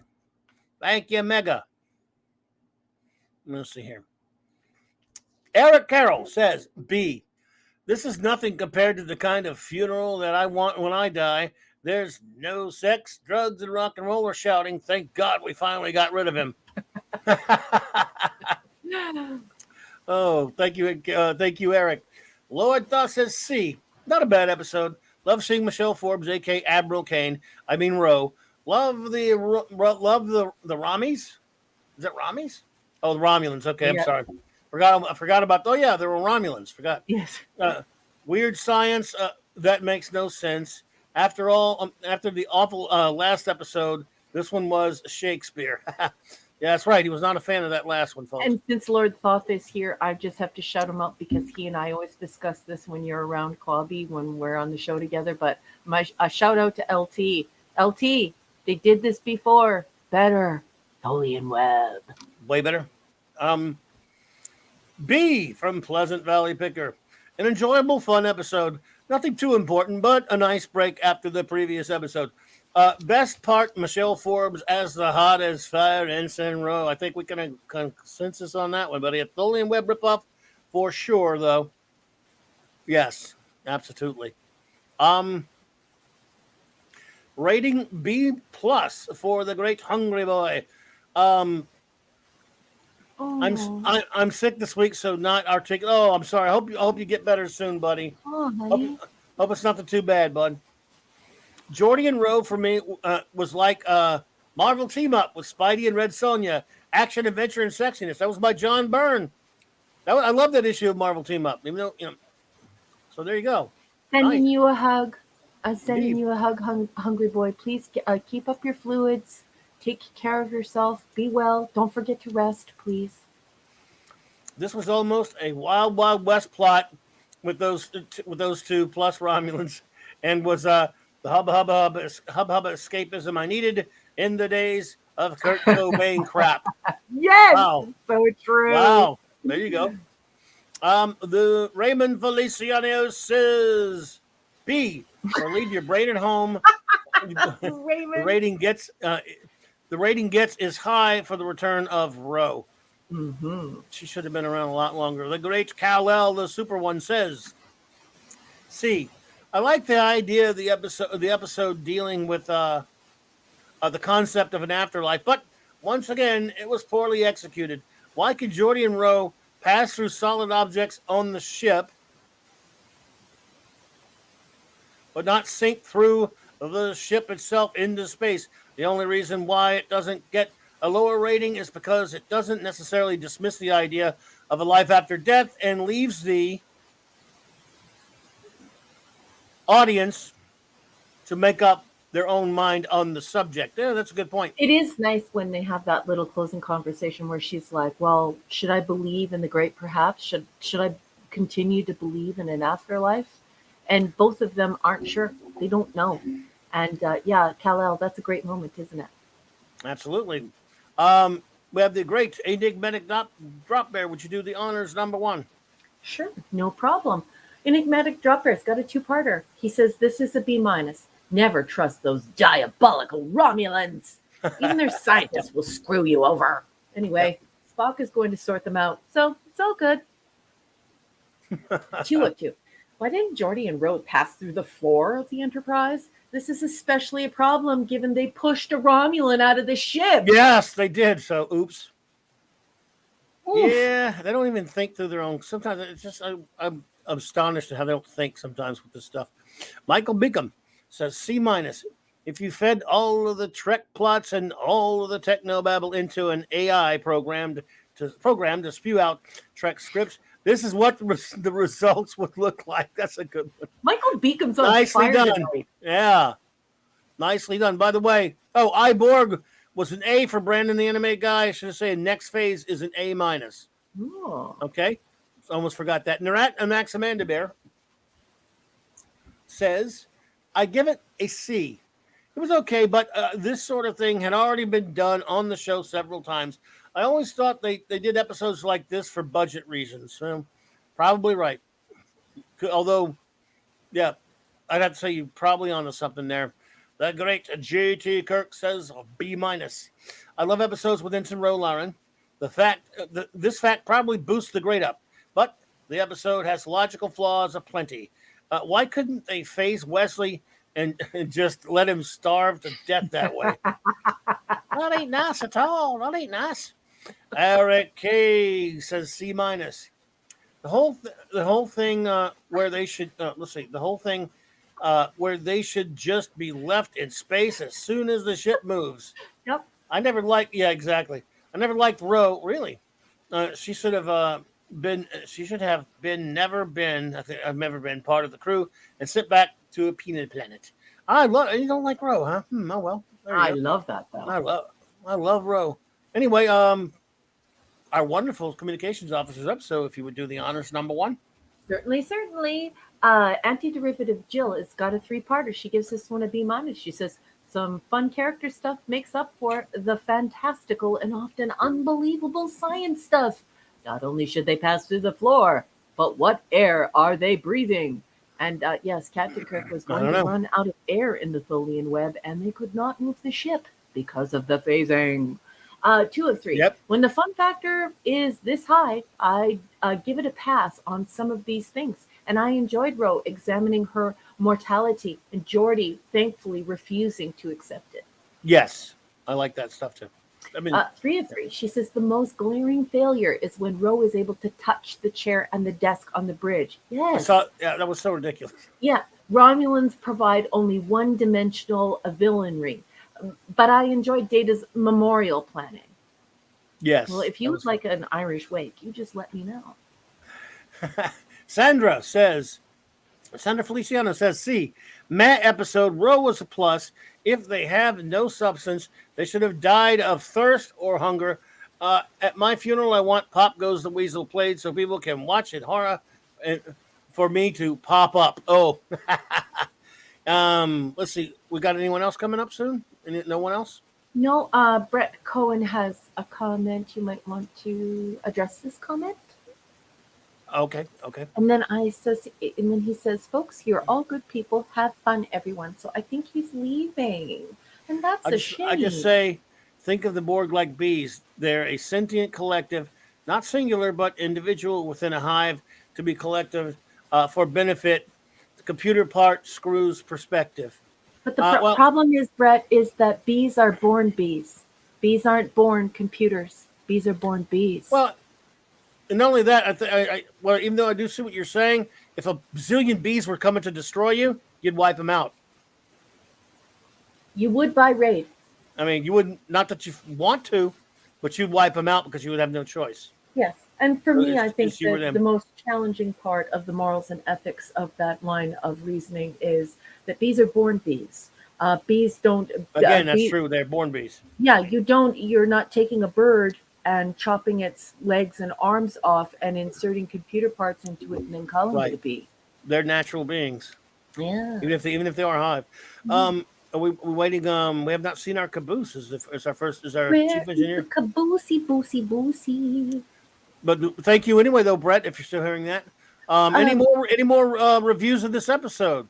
Mark has not filed it yet, or if he has, it's not appearing for me, boss man. The Mark, you didn't last get. the last review I have is from Sandra Feliciano Huh. So at Mark D. 14 minutes after the hour. Yeah, I don't see it either. He's been putting some quotes. He may even have He's some. posting. He says posting, Oh, there you posting. go. Posting that. That's cool. All right. Oh, Oh, we have more of that crap. We have an RCMP officer in the chat and a couple of really, really great wrenches. You guys, I want you to not only delete that piece of crap, but I want that piece of crap reported. Reported to Google. Just report that person, delete that person, block that person. Report, report, report. thank you indeed. He's posting, so we'll wait for our number. Our chief engineer. Yes. Dun, dun, dun, dun. Thank you, D Bud, brother. And there we go. Lovely. Thank you so much. He says, where the Tholian web has gone before. Illogical science. I love it. I love that. Illogical science in this episode. Kirk was floating through space. Yep. Only worth watching because of some great character moments. Agreedishness, sir. Thank you both. Thank you both, Steve and D Bud. At least the funeral scene was fun to watch. He said C plus, by the way, was his ranking. Much better than Yars, LaForge, thanks. Data. Yeah, I hated that thing. I've never been to a better funeral. Yeah, wasn't that funeral weird? That was the most awkward, ridiculous funeral. Oh, So who is ready for the final episode of the evening, folks? dun dun dun dun. Are we ready, number one? We are, Captain. We are. All right, everyone. It's time for the inner light. Grab a cup of tea. Grab that piece of crap is back. Get rid of that piece. Somebody take the trash out for me, please. All of my powerful men who are here doing their thing, and ladies. Yeah, take out the trash for me. All right, folks, we have reached the inner light. And isn't it beautiful that we're here? Season 5, episode 25. And we all watched this on June 1st, 1992. Such a great and wonderful day. And what a beautiful episode. What a wonderful way to spend your summer evening. I'm going to be reading from the block text. Let's stay copyright compliant. So I'll be reading excerpts from Star Trek 365 The Next Generation, written by Paula N. Block. Please turn your Star Trek hymnal to page 262. After being struck by an energy beam from an ancient probe, Picard finds himself on the drought-stricken world of Catan. Although the Enterprise retains all of his although the captain retains all of his memories of life aboard the Enterprise, the people of Catan insist that he has always lived on their world. To them, he is a simple laborer named Cayman, the beloved of a young wife named Eileen. It's a reality that Picard initially rejects, but with no sign of the Enterprise, he comes to realize that he may as well make the best of his new life. And on the page it says, opposite of the sentimental value of the prop for Cayman's Resican flute offered by Christie's in 2006 was greatly underestimated by the auction house. Its initial estimate, so this is at Christie's, it was initially estimated at $300. Cayman's Resican flute final selling price was $40,000. Wow. There is another tile. So I will be reading from the block text, page Sure. 263, if that's okay with you, Captain. Good night, Felicianos. Good night, Felicianos. You have a great night. Thank you for being here, Raymond and Sandra. Okay, here we go. To me, the inner light has always represented the serendipitous nature of storytelling, Joe Manowski relates. Michael Piller wanted to do an episode about Picard's unlived life, and the staff tried for over a year to come up with a story. Brandon Braga and I worked out at least a half a dozen concepts ourselves, and they all failed.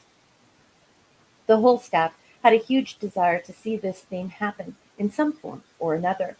Morgan Gendel, Gendel, had been the network rep on Hunter, the first television series I worked for. Oh my goodness, I watched Hunter. Oh yeah. One day, he asked if he could pitch to TNG, and he pitched an idea to me about a probe that shot all of this information into Picard's head. As soon as I heard it, I told Brandon, and he agreed that Morgan had cracked it and had provided the mechanism for a story about Picard's unlived life. But the story was very raw. There was too much of a chance that if we let Morgan tell it to Michael right away, Michael would say no. So we gave Morgan some time, and we all went to work on it. He repitched it to us several times over the next few weeks. At some point, Ron Moore came into the process, and he was just as excited about it as we were. When Morgan was ready, we rescheduled a meeting for him with Michael, and after the pitch, Ron, Brannon, and I jumped in like it was the first time we had heard it. Isn't it great? This is it. Fantastic. Michael just sat there and let us rave for a bit, and then he said, I love it. After that, the break session for Inner Light was amazing. Everybody was in love with the result. Each of us would have killed to write the script because we knew how great it was going to be, that it was destined to become a part of Star Trek history. Peter Allen Field's number was next in the rotation, so he got assigned to work behind Morgan on the script. Morgan was a very solid writer, and Pete certainly was top notch. I like guys named Pete, like Scuba Pete. um, was top notch. And by then, Michael Piller had developed a very personal attachment to this episode. So he did a significant uncredited rewrite on the dialogue himself. Well, welcome to Gene Roddenberry's nightmare, there, bud. He did that all the time.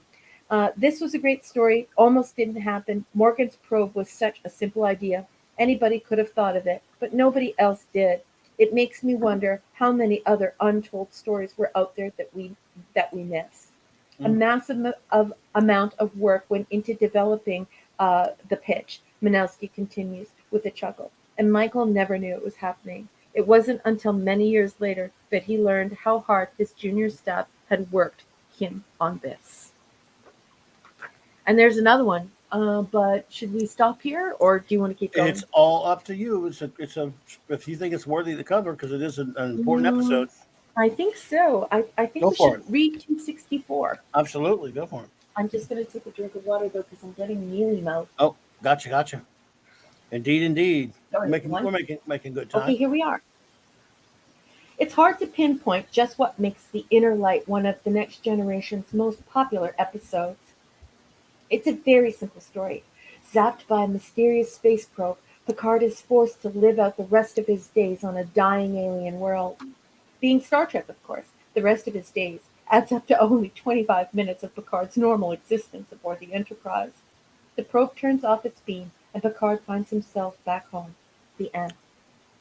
It could have been an old Twilight Zone episode, intellectually stimulating but emotionally uninvolving, because it happens to one of those anonymous characters who inhabit anthology shows. Oh, wow, that was a touch of really good writing there, Miss Block. Viewers Hmm, find it yeah, difficult to invest their emotions in a character they've only known for a half an hour. But viewers yeah. can and do invest their emotions in Picard. They know this man. They've traveled across the galaxy with him for 125 hours. They've come to understand his likes, his dislikes, and even his deepest fears. So they experience this disorienting situation right along with him. And thanks to an incredible performance by Patrick Stewart, they feel it as well. What would it be like to be torn from your everyday existence and tossed into another life, one that you've spent many years avoiding, after you realize that this now is your life, that this is your beautiful house, and this is your beautiful wife? All that's from the Talking Heads. Uh, This is my house. Yeah, anyway.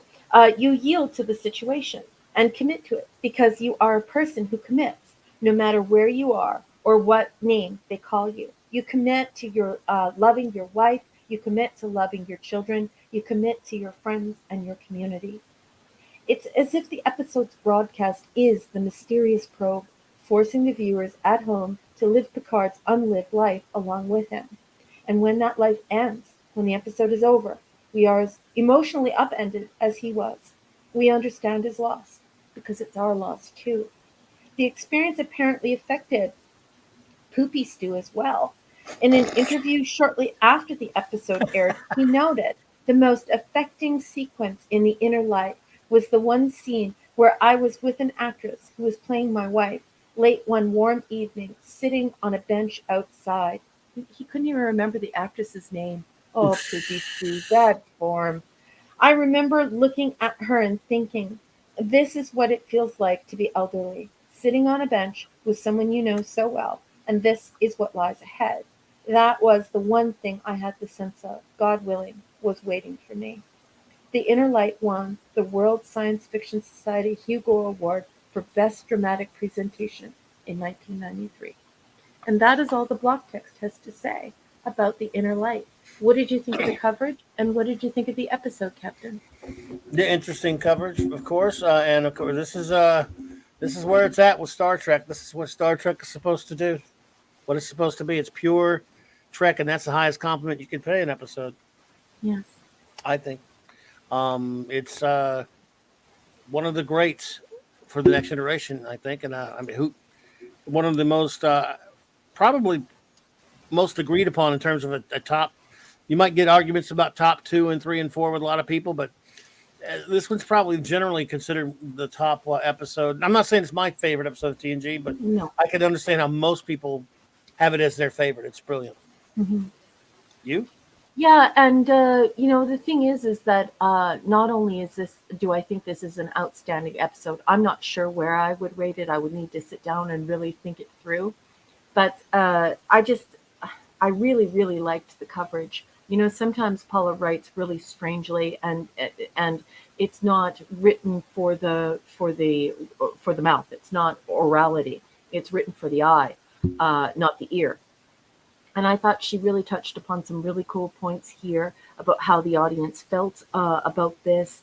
And I think this is a really good episode, and I think that the coverage was terrific. Finally, Yeah, I and mean, we've had a few yeah, crappy episodes, and so happening upon the Inner Light, I think I'm going to have some wordplay here. It shines brighter. The Inner Light yeah. shines brighter due to the fact that we had some nearly clawboning worthy episodes Right. before it.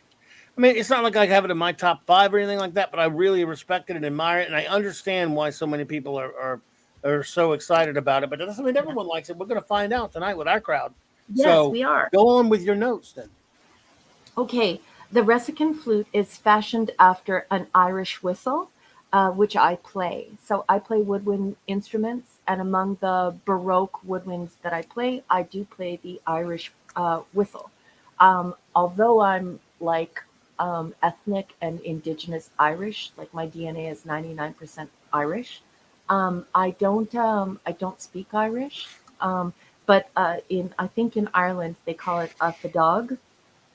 I don't know. I think it's Fadog, but I don't speak Irish, although I Yeah. should. That's embarrassing. But anyway, I would just like to say, this is in my notes, by the way. I would just like to say, no one should ever play a woodwind instrument directly after eating. That's kind of gross. You definitely don't want to smell your instrument after you have eaten and put rotten food in it. So that's kind of gross. Really? And I'm also going to count on all of you to behave like adults. I don't want you to play with the double entendre when I say the following, but Picard's fingerings are completely incorrect for the song that he's playing. And I actually have listened to the song, and I've written out the sheet music for it. So if you would like it, you can always ask me for it through Claudia, and I can provide it to you. Um, why don't they move Picard to sick bay? So one thing I don't like about this episode is that they just leave Picard on the bridge, and they don't move him to sickbay to try and figure out what's wrong with him. And I think that that's odd. And then I love the quote, "Make now always the most precious time. Now will never come again." And I feel like we live in a society where everyone has like deeply disturbing anxiety because they're reliving their past, their mistakes that they've made in their past. And then there are some people who are struggling deeply with anxiety because they're living their life in their future. What hasn't happened yet, and they worry about it. And there are so few people that are living now, in this present moment, enjoying this present moment, being alive, the way your tea tastes, the chocolate in the brownie, the spice in the soup, the hug from somebody who you love, uh, the smell of flowers, the lick of your dog. People aren't living that. And so I've always loved that quote, "Make now always the most precious time. Now will never come again." So cool, cool, cool, and I like it. And Hey, wow, good to see you, In. Well, all right. Well, let's see here. What I guess then I'll ask you for your rating of the Inner Light. I'll give mine, then I will ask our wonderful audience. So hold up, everyone. Number one, what is your rating of the Inner Light? it is an A for me, Captain. I agree. I give it an A. Like I said, I may not love it as much as most people, but consider it top notch Trek and top notch science fiction and an interesting story. A good one, just yeah, a very solid with a fascinating science fiction idea. So there we go. Mhm. All right, my friends, please let us rip with your ratings and any comments you may have about the Inner Light. Mhm. Go. The word is given. Yeah, the word's been given by the captain, so you know what that means, folks. Make it Now's the so. time where you can leave your rating, just so I know what it is, so I can start for the captain to read. And then go ahead, please feel free to leave a comment afterwards. We'll throw it up on the marquee, and the captain and I will talk about it. He'll read it, we'll talk about it. It's great fun. So please don't hesitate to jump in and join in this process. Go for it. Hmm.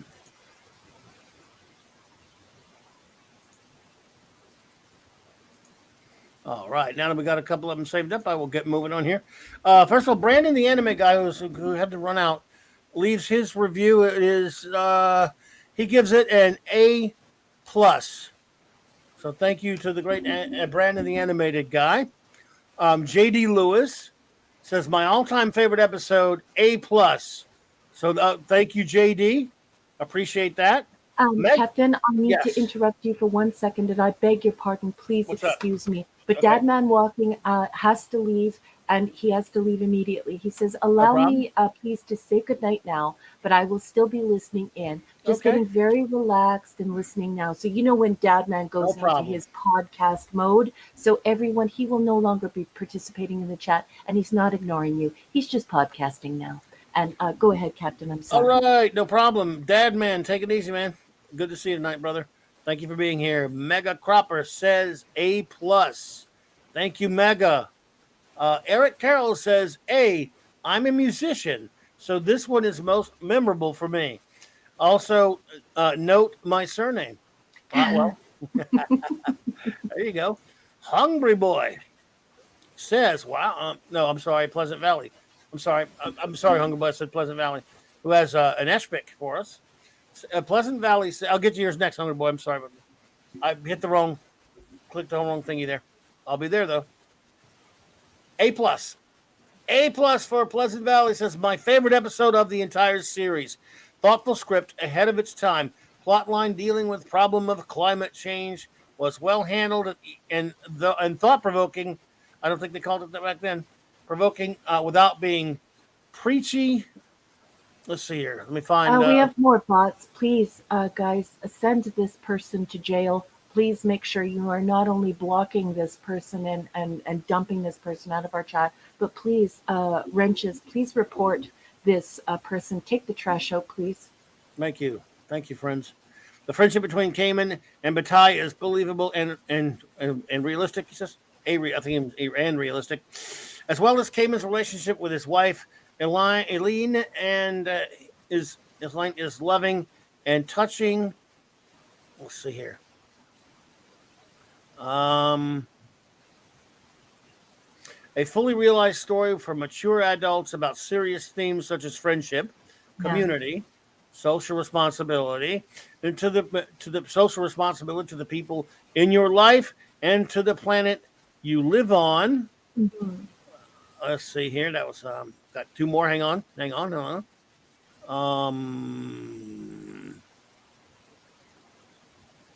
Beautifully told. The ending, when we realize that Picard has lived for decades in his mind, is in only a short number of minutes. In our reality, is a nice twist. And the flute was beautiful too.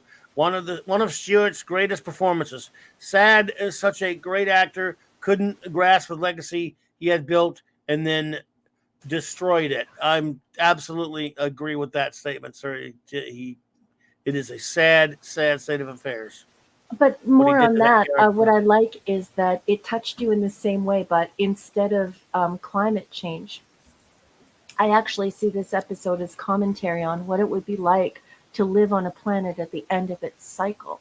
And is it The Time Machine? I think it's The Time Machine by H.G. Wells. I read a lot of science fiction and I Mm-hmm. read lots of books, but I believe it's The Time Machine that shows us what it would be like, or plays with the idea of showing us what it would be like if we go fast forward a billion years and we're at the end of the life cycle of Earth, and what it would be like to live at that time and what the population would be like and so on and so forth. So I have always liked that aspect of it, but I've never, it's interesting that people are seeing it as a commentary on climate change, because of Well, all of the science fiction I've read in my life. yeah. I've always thought of it as the story of an end of cycle or end of life planet, which will eventually happen to us, right? The sun will not always be there, and the earth will not always be there. But we're never gonna experience that. And Stephen Hawking wanted to, and so did Gene Roddenberry. They wanted to be able to live to be able to experience that. So really cool. Hungry Boy says rating F. Whoa, loves it. Loves this episode. Apparently not. Um, felt like a cheap ass ripoff of a TZ episode, Twilight Zone episode, plus too much ER soap opera, all clearly designed to let Thirsty Stew be a Kmart Clooney. But Stewie has never made me believe he had true empathy, which is this script, which this script is predicated upon. A castle built upon sand. So Clawbony. Well, you know what, dude? You created the Clawbony just for you, and a lot of people love Bring the it. episode. But you know what? If you call for it, you get it. And there you go. Just for you, buddy. Even though a lot of people love the episode, you're my friend, so there you go. I respect that. And let's see here. So Hungry Boy was not fond of that one, folks. Now, number one, if you would be so kind as to do the honors, we have our wonderful communications officer, anti-derivative Jill. Go for it. I also want to welcome to the chat the nerdporial life form and Hey, Dave. Just Dave. It's just Dave. Dave or just Dave? No, it's just Dave. Dave. Like his name is just Dave. Dave. No. And what you put just, I mean, that could be a handle on the end, like just Dave. I know. Anti-derivative Jill. She's got a three-parter. She gives this one an A plus.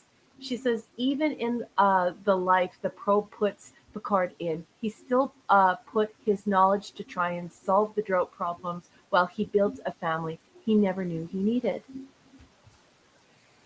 Oh, let's see here. And hello, Lerporial, by the way, and hello, Dave. Welcome.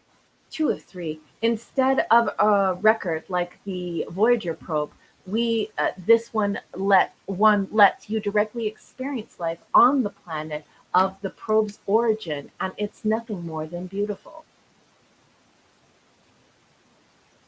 our existence isn't guaranteed to endure indefinitely. So, aside from leaving the planet, the hope that we could one day be able to share our history is inspiring.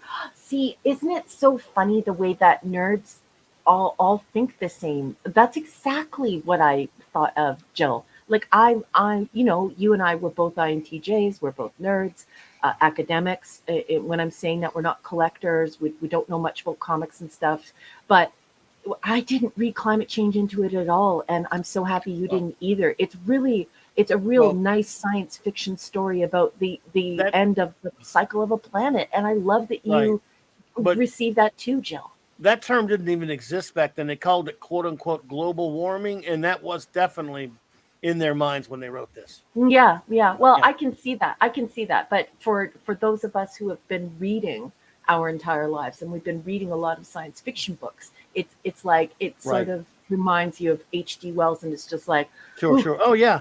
Yeah. yeah. But I do think back then there was a lot of that going on in Hollywood, a lot of activism about that environmentalism. So, Hmm. um, I'm not saying which side I was of it. I was on back then. I'm just saying environmentalism did make it into a lot of media back then, just not No, like today. But anyway, no. the great Janet K says, interesting story and concept makes you wonder if we all are Neo in a big simulation. Well, of course. I mean, wonder. Of course we are. Kal-El says, an incredibly well done episode which shows a whole other side of Picard that isn't entirely stiff or unlikable. The fact that Picard got to learn about an entire alien race uh, by living an okay an entire second life was remarkable, and the fact that a tangible gift was left for the captain in the form of a flute was a great but poignant ending. Hmm.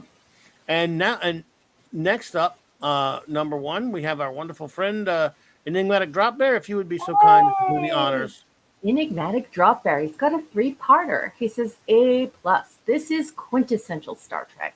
It is a beautiful and heartwarming metaphysical story that covers many science fiction themes, particularly the notion that perception is reality. And that's more of that Nemo.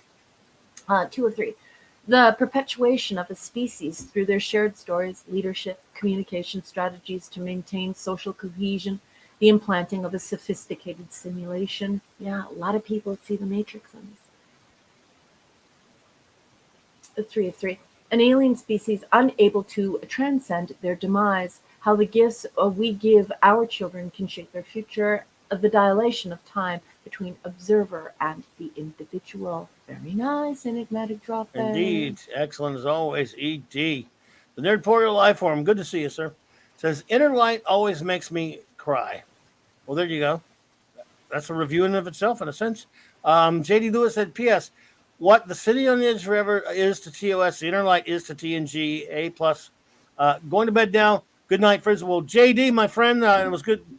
Thanks for contacting me the other day, by the way, and thank you for being here. If you're still here hearing this, have a wonderful rest of your weekend, my friend, and take care of yourself.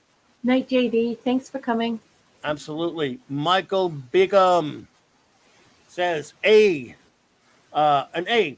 Not much to say about the app. Well done. The story in TNG 365 is revealing as it shows how writers conspired behind Pillar's back and manipulated him into acceptance. Explains a lot, doesn't it? Yeah, Yeah, it does. Michael, Right. this is what I'm constantly reminding people is just how miserable all of the writers were on the show and how much, quite a few people who are famous, who are connected to the show, have said publicly, look, all of the producers hated the writers hated all of the producers, and the cast hated everyone.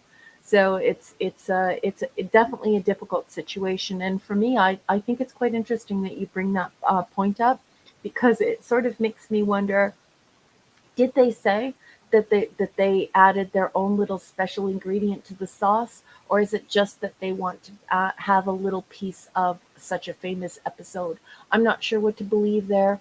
Because, as you know, Michael Beacom, you're into the research like I am instead of just the rumors.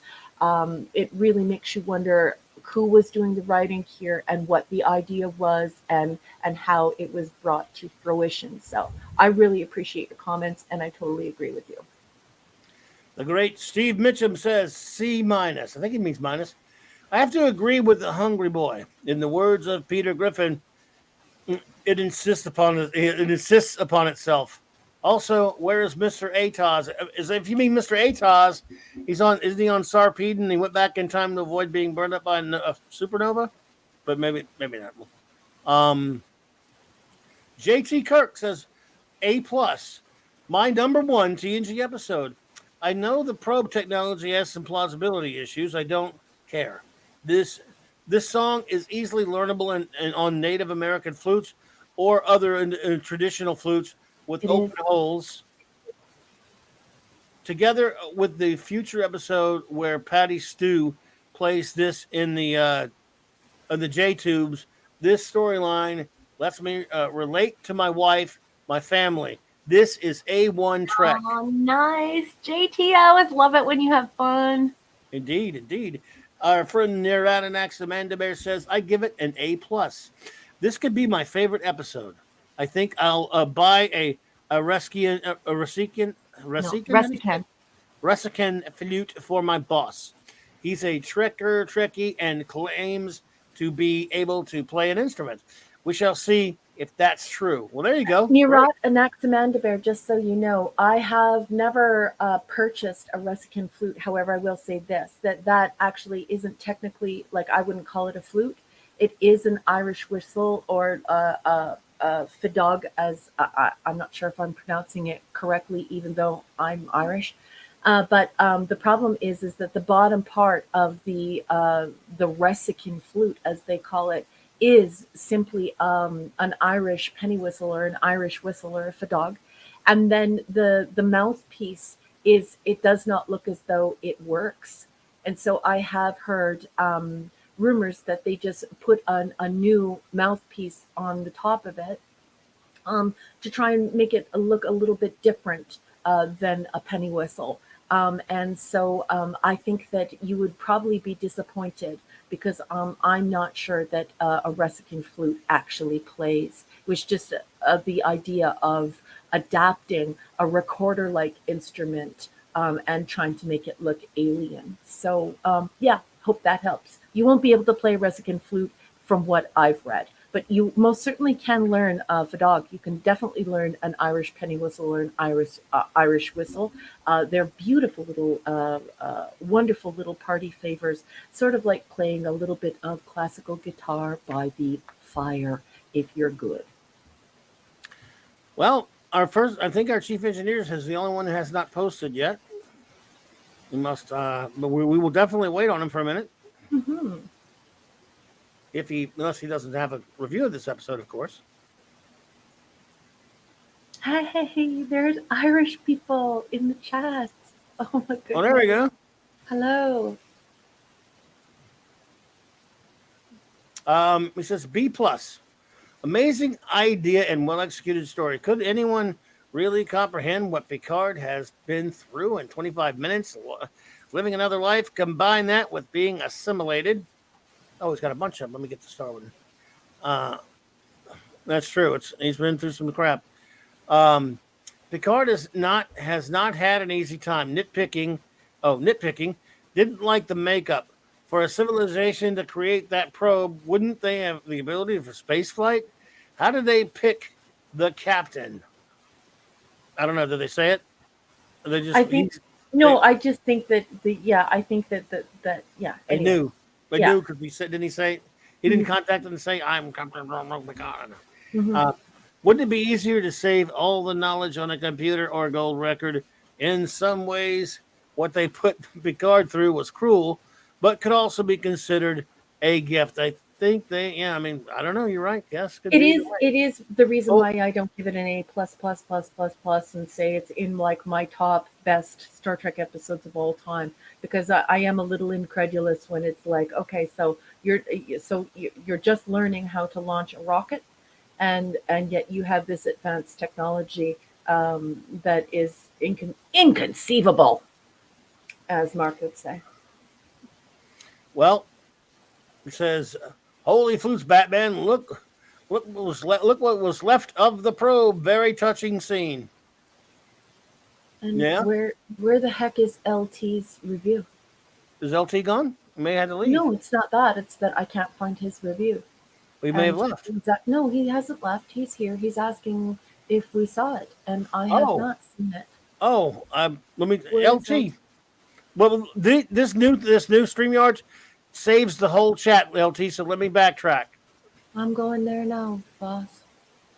We'll both go back and see if we can find it. Yes. I want to Damn see. right. I want to see LT's review. I'm Yeah, sorry, me too. LT. Well, we did have those Uh, weirdos come in, and so the weirdos sort of threw a monkey wrench in it there. let's see here. I'm sure you were. Oh, I'm sure. oh, I found him. I found him. Oh, good, cool. Star him. Go to Star the more. starred folder, please. All right, it's just one. I think so. Okay. A. Lord Thought says, A. This is true science fiction and true Star Trek. Great story and acting. Fun scientific idea. Made me dream and think and imagine. Top 10 to me and one of the greatest Star Trek eps of all time. That is a glowing review from the great Lord Thought. Thanks, buddy. And I he missed is the that one. Scrooge McDuck of Trekkies. So, like, if you gave LT coal, he could make a diamond for you. All you would have to do is ask him to review it. Well, I hope you guys get that science joke. Anyway, yes. that is incredible. That is, I believe, the highest rating I've ever heard LT give. That's It's a high one there. Now I mean, little known fact, he actually owns a diamond store. Now I'm wondering where he got all those diamonds. Oh, that's how he did it, huh? Wow. Send me your coal. People have been sending him coal so much that he's made a diamond store. No, I'm just kidding. So funny, so funny. Oh my goodness. Well, look, we got through in pretty good time there. We did them all 4 of them. Now it's time to discuss next week, folks. Next week there's only one more episode in season 5. Mm-hmm. And we'll also say hello to our chief engineer. What's up, bro? Great to be on tonight. Good to see you. Episode. Welcome. Thanks. Yep. Welcome. Okay, next week. Thank you, Jill, our wonderful communications officer. Got exactly right. What we will do is there's only one episode left in season 5. Where we're going to do this is we're going to review Time Zero Part 1, which is the last episode of season 5. Then we're going to review season 5. We'll give an overall look at season 5. Then we're going to review Time Zero episode 2. And after that, we'll just wackiness ensues. We'll just take the rest of the night to we'll find other things to do. If there's a lot of time left, we'll hang with you guys and throw some other Trek festivities in there as our season-ending party, and then start fresh with 4 more episodes the following week. How's that sound to everyone? Sounds great. And look at this wonderful Irishman. Look at what this Irishman has put up on your screen there, Captain. That's in the works. I say that every year. I like how everyone's busted your butt to get your memberships on the go. Love it, love it, love it. Thank you, everyone. Let's see here. Will we do top 3 bottom ends? Well, I'm trying to remember what that was, Jill. By the way, Jill, you can join us next week if you want. What does that mean exactly? I'm trying to think. For the season, maybe. Yeah. Great idea. Season closer, we do. Yes. And then we do our 3 stinkeroonies. Oh, yes, absolutely. Thank you, Jill, for reminding me of that. That's a great idea. Yes, we'll pick our top 3 of season 5 and our bottom 3. That's a lot of fun. So yes, the festivities after we rate season 5, and then we go on and review that episode of the second part of Time Zero. We'll have a little fun, and we'll do our tops and bottoms and all that stuff. Tip top, Jill. Tip top. Way to stay on it. That's why Jill's the communications officer. That's exactly right. That's exactly right. So just to clarify, we're going to do Time's Arrow Part 1. Season 5. Mm-hmm. Overview, and then Time Zero Part 2. Great. And then we'll just have some fun. Yeah. Will there be popcorn? That's how you do it. There'll be popcorn here. Like there is now. Popcorn. I have popcorn right here now, if that's what you mean. Yeah. Nice. Oh, look, Michael's already cogitating.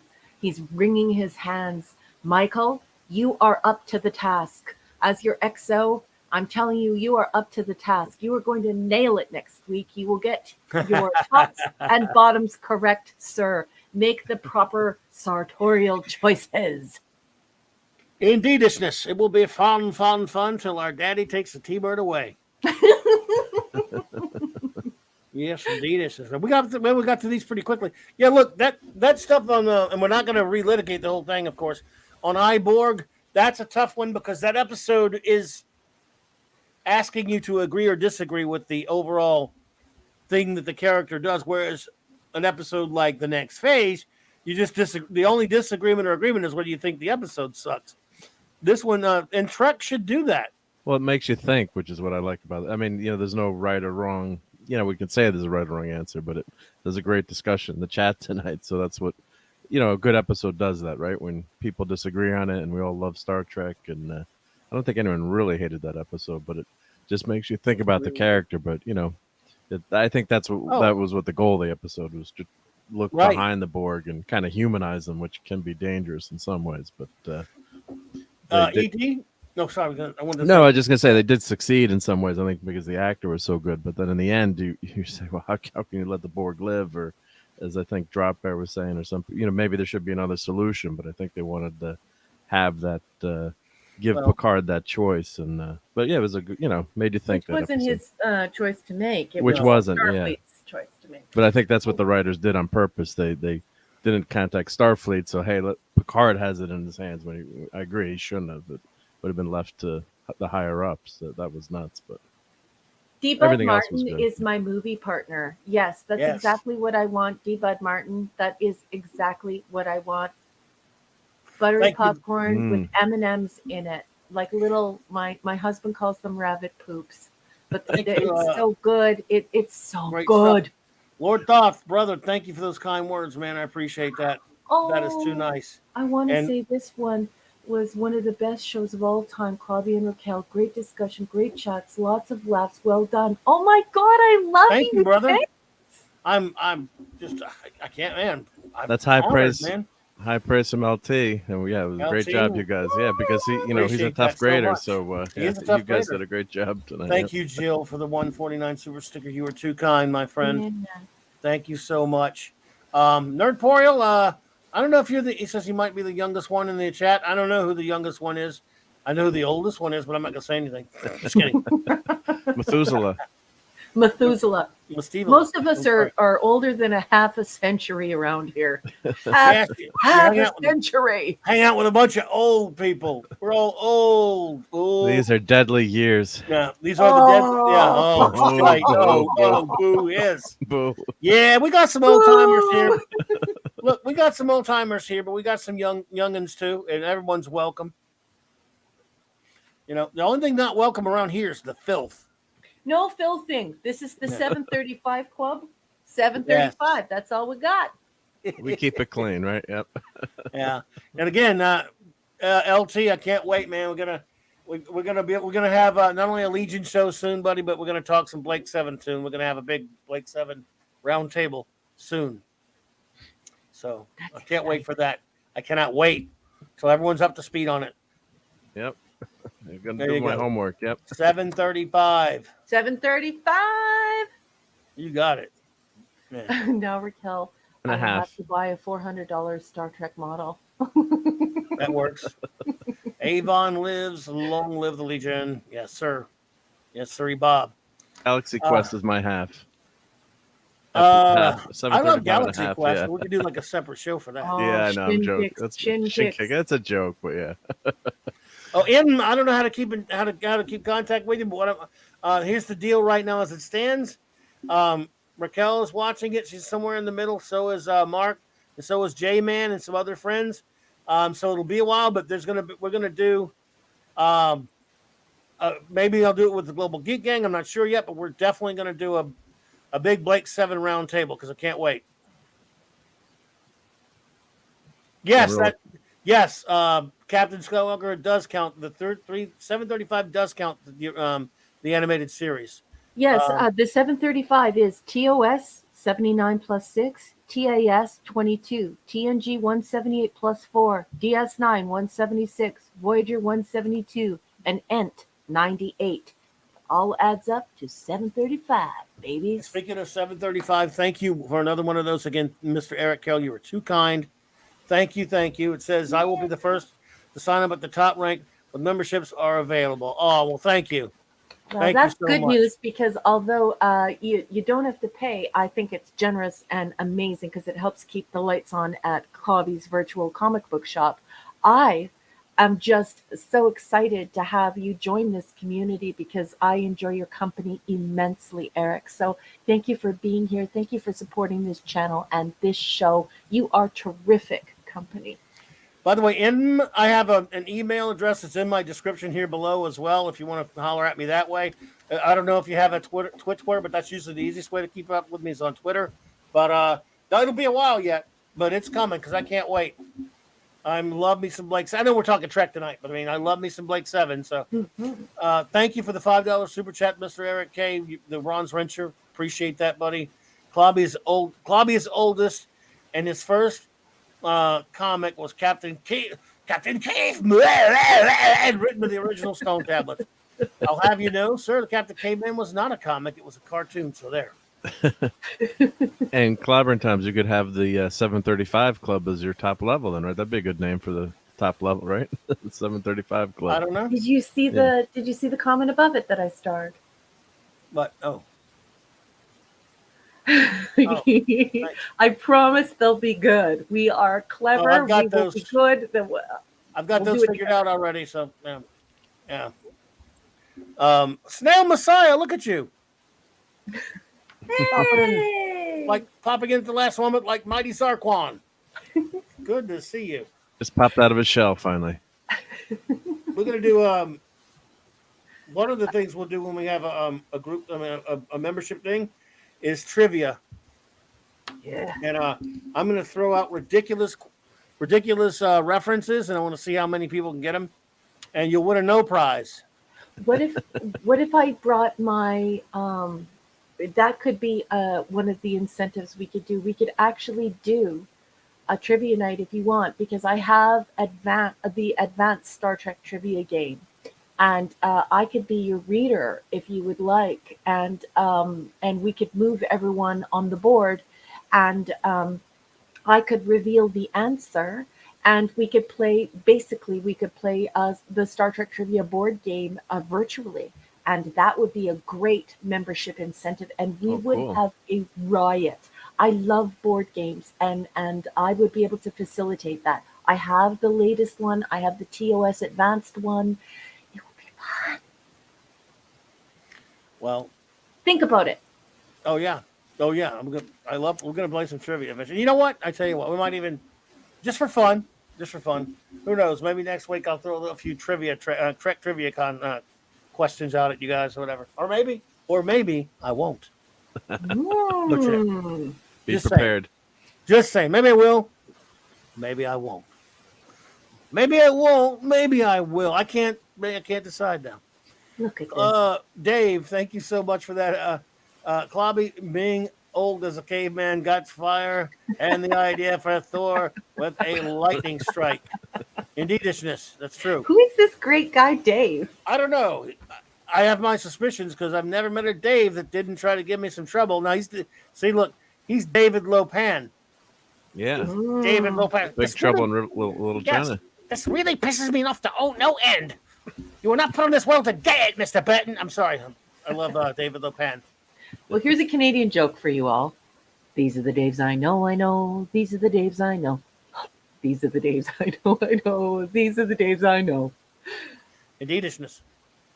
Let's see. So yes, maybe we'll have like a filth level, and that means I have to like pay you to be a member.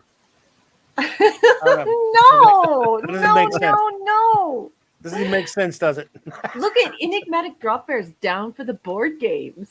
Yeah, ED. I don't know if I've told you all this before. I've told Raquel and Mark this before, but in 1992 or 3, I forget what it was. I was I'd gone to Dragon Con as I was often wont to do back then. I went like 20,000 years straight or whatever. and I went to the local comic shop, and they had this had just come out. It was brand new. That I don't know if you've probably all seen it. I don't have a picture of it on me. The big Star Trek trivia game, board game. Yeah. Yep. And at the time, I was brokely McBrokeness, even more than usual. But I bought it anyway. It was like a 30 or 40 buck game or something, I think. The game And, is really expensive. I think I paid. I need to check the exact amount I paid for it, but I think it was. I'm turning around to look at it. I think it was like $80 here in Canada. Oh, really? Wow. It was about a 40 bucks or something back then. But the thing is, I've never once gotten a chance to play it. And I've always, I mean, I have friends that, you know, what in real life, as the kids call it. Yeah, like there's such a thing as real life. You know, that I hang out with that know Trek on the same level that I do, that we could play it.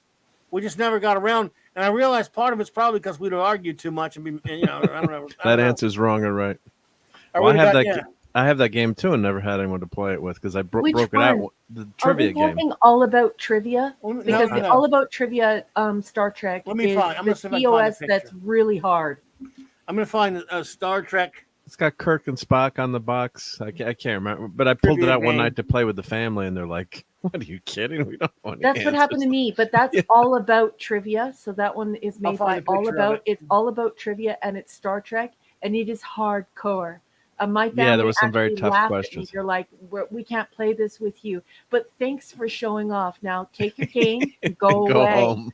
So- Take your marbles and go home. And yeah. but Oh, you I know, think I there's found the also picture. another board game that I have that I absolutely love that is really reasonable for folks at home to play. I found it. Would be Star Trek Panic. We could play Panic too. I also have some of those VHS. It was a TNG that had a VHS game, like Seen It. Anyone Yeah, I have remembers that. those? Yep, Seen It. And I never have had one anyone that play has all Trek, not just that. All right, here you go, folks. Here's the there's the Wesley game. Diaper Changers. Oh, I've never seen this. Yeah, one. that's the one I have. Yep. That was like 40 something Okay. bucks back in the early 90s. Okay, see the one in the go to the left and it says ads shop Star Trek trivia game. Go 1, 2, 3 from the beginning, and that's the one I have. So All About Trivia Star That one? Trek. No, one more. No, in the middle.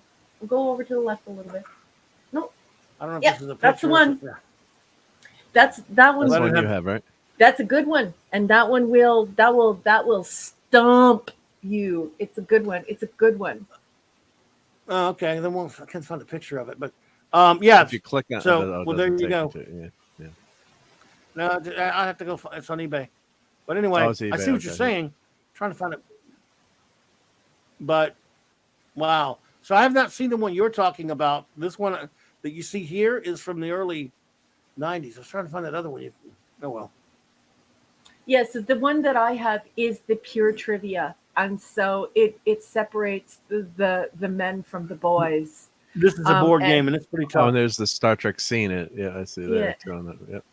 Oh, Enigmatic Dropper says, wow, Amazon has Star Trek trivia game in large collectible tin for $141.52 Australian Wow. and $37.27 delivery. Yeah, ED, wait until you see the import fees. I could, Golden Americans Trivia. are spoiled, Edie. Americans made the best show, and they share all of their stuff with their wonderful people.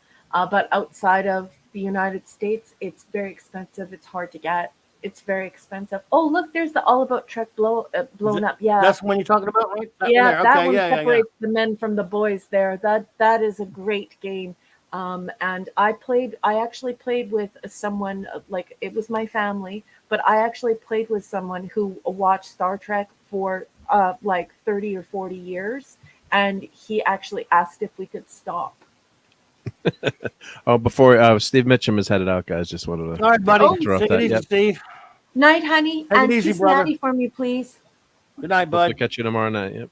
Let's see here. Want to see something scary? I got the special edition 20 question Star Trek edition. Fits in your hand and has been able to guess some of the most obscure. Wow, cool. Ah. A small. I haven't seen that one. That's damn cool, Michael. I hate to say it, but I've You got got it. Oh, of course you do. Right. But everyone knows you're not full of it because Mark, sweetheart, it's No, because that is you a cool- have yeah. everything, and pretty No, soon I your don't have wife. No, I don't. I hate. I just that's Anybody a have this one? running joke. But that is a really cool game. I just changed the batteries last week. Anyone have that one there? Oh, Oh wow. I don't have that. No, I do not have that one. All right, so now I got. Yeah, I don't gotta know grab it. I don't know those other two, but I guess say this one I've had for 30 years and never been able to play it. It's ridiculous. It's a big game. It's a cool game. It's got good, and the questions are tough. I In other words- I would play that. I would play that game every single week with my family. It would be they wouldn't let you play that with them. Oh, is it bad? It's as bad as All About Trivia. It's going to be The just only as reason tough. why I bought All About Trivia is because I bought it from like a place where you can collect games, and I was It's gonna be- guaranteed there would be no filth in it. It's going to And be so- just as tough. Last Really? night, for example, I was on with my wonderful buddy Doomcock. He had me on. I was honored to be on there on his trivia show last night. Right. And his first question, he disqualified me from answering it just because he knew I already knew it, and he just assumed that I already knew it, and it was true. It was a comic book question, and then I screwed up a question afterwards. He had a Trek question. Love you, Doomcock, by the way. But it was kind of funny. I'm like, what? He said, "You're not everyone but Clobbering Time is allowed to end." Which I thought was funny. I love these. He's a cool dude. He's a good friend. But later we had a Trek one, and he let me go ahead and answer it. And then I screwed up because he went into the next question, and it was Trek also. So I blurted out the answer before everybody got like an idiot. Oh. But that's because I didn't realize he was going to do one Trek question after another. So I thought they all got on me and they were all teasing me. It was funny. Well, yeah, but that's just because you didn't know he was gonna like rapid fire them. Yeah, you paid him back with a Trek. Yeah, you saw that. You were there, Ed. Yeah, but I talked to him afterwards. But I love Doomcock. He was spoiled because I felt so bad about messing up his question. But I talked to him later, and he was cool about it. He was a sweetheart. That's good. That's He good. was a sweetheart about it because I messed up his damn question. But I Yeah. felt like such an idiot. I'm like, ah. Yeah. All hail Doomcock, folks. But yeah, I love his trivia night. So Yeah. thank you guys. You didn't think you could hey Snail and Jill and Ignat, you can tell me I screwed up. It's okay. I can take it. I did. Mhm. Yep. Eric said he got irked. He did. He goes, wait a minute. I totally messed it up. But I was telling him, I said, you never do one Trek question after the other. But yeah, that was a lot of fun. It's a great time over there. Cute. Now see, there's a guy that can play the game with us. Doomcock sitting at the table playing this board game with us would be, he'd probably would be formidable. That's a gorgeous Yeah. game. And some of those questions are pretty tough. I mean, it's a fun game, but I was reading some of the questions. I'm like, I thought I knew Star Trek, and then Some of the There's some questions really tough are ones. really tough. well, the names always get me too. It's like Yeah. I remember the episodes, but you're remembering the names. I just don't have a memory for that. So Oh, 6 just walks through the door. Hello, gorgeous. A6. Yeah, Pleasant Valley. I think I was so mad at myself all night. I was feeling so bad about it afterwards. I'm like, I'm such a freaking idiot. But DC was cool about it. 6, lovely to see you, my friend. I love over. Hungry Boy's Hope you're comment doing here. Clobby, you didn't screw up. You were just occasionally slipping because of your Ben Grimish. Speaking Ben Grimish. I jumped the gun. That's just the way it is. Yeah. I don't know if this is the one you were talking about, but this is like 20 questions Star Trek in. Or I put it. Oh, is that So the, it- hey, Michael Binkham, is that the I don't one? know if that's the one Michael has, but this is like a 20 questions game. Jesus Christ. So it's I like it it. looks like the Mark Enterprise. doesn't have a house. Mark has a I don't know museum. how I fit all this stuff in the room, but these are some of my favorite things when you mention that. What in the hell happened to the primary hull? Well, they didn't have back then, to put all the memory in there and the batteries. So it couldn't fit. So. Bloated. That's It's bloated. not a Constitution class game. No. But it's a little bloated. Yeah, and look Yeah. at the little teeny screen you got there too. So you got to read, read Yeah. it does 20 questions. But Which one of you would know what's that that class ship with the with the big round thing? What was not Daedalus. was it TNG Miranda? or are you talking TNG? Or you're talking remember the There's Miranda, Daedalus. the The one with the big ball for a primary hull. I always Oh, forget that's name. the hospital ship. That's the hospital ship. So yeah, Yeah. Daedalus, I think, isn't it? I think no, Daedalus is different. Is that the Daedalus one? Maybe it is. Daedalus, yeah. Okay. I think. I'm not a total ship expert, but Yeah, well, Wolfie left, and I don't think JT Kirk is here. So those are two ship people. Yeah, I can't remember which one that is, but yes. Says it's deep dish spaceship pie. Not the Dreadnought, the one that was the hospital ship that Beverly was. Round, Beverly had that one? Yeah, I think I always forget the class. Yes, it is a Daedalus. Daedalus. Is it Daedalus? If you Google it, it's Daedalus or Daedalus, okay, however there you you say go. it. Crew of 1229. Doesn't matter. Yep. Gotcha. That's what that looks like. Very cool ship. Very cool ship. Yep. Olympic Geneva class. I don't know. Well, there you go. It's from Pacific 201. Yep. or that's one of the models that they did. Pacific 201. Yep. Yeah, it's a cool concept. Yep. That's what's so fun about all these Star Trek ships, and they all kind of look like Star Trek within themselves, which is nice. So they're all takeoffs on that design. So Nova Justman doing lots of beautiful drawings. Justman has his drawings. UDL. Well, I'll tell you what, everyone, we're gonna just start closing things up here tonight. It is fantastic to have you all here. I really, really appreciate you. Just what a great night this has been. A lot of fun, some interesting conversation, and this is what I love. We don't always agree, but we stay friends, and just have fun with it, because Trek at its best, hell, even at its worst, to be honest, when it's real Trek, can make you think and make you talk about things and give you conversations, and I love that, and that's what we're here for. Is to have the Pasteur. God, I was running to my tongue. Yes. That's it. The Pasteur. That's right. Look at this. It's Olympic class. I thought it was Pasteur. No, Daedalus is science, and the Pasteur is the Pasteur is the Olympic class. Thank you. Which there makes sense because it's named after vaccine. Dr. Pasteur. Yeah. Right, that's sure. So I want to thank you all again. I just love when we have those conversations. The episodes that spur debate like that are amazing. You guys are all just fantastic. Love you. And I hope, my old grandma used to say it to you, love you. Well, I love you, my friends, and appreciate you all being here with us tonight. Let's see, before we get out of here and start saying our goodbyes, I want my number one first officer to tell us about her works of fiction that it is available out there. Go for it, number one. Take it away. Thank you so much, Captain.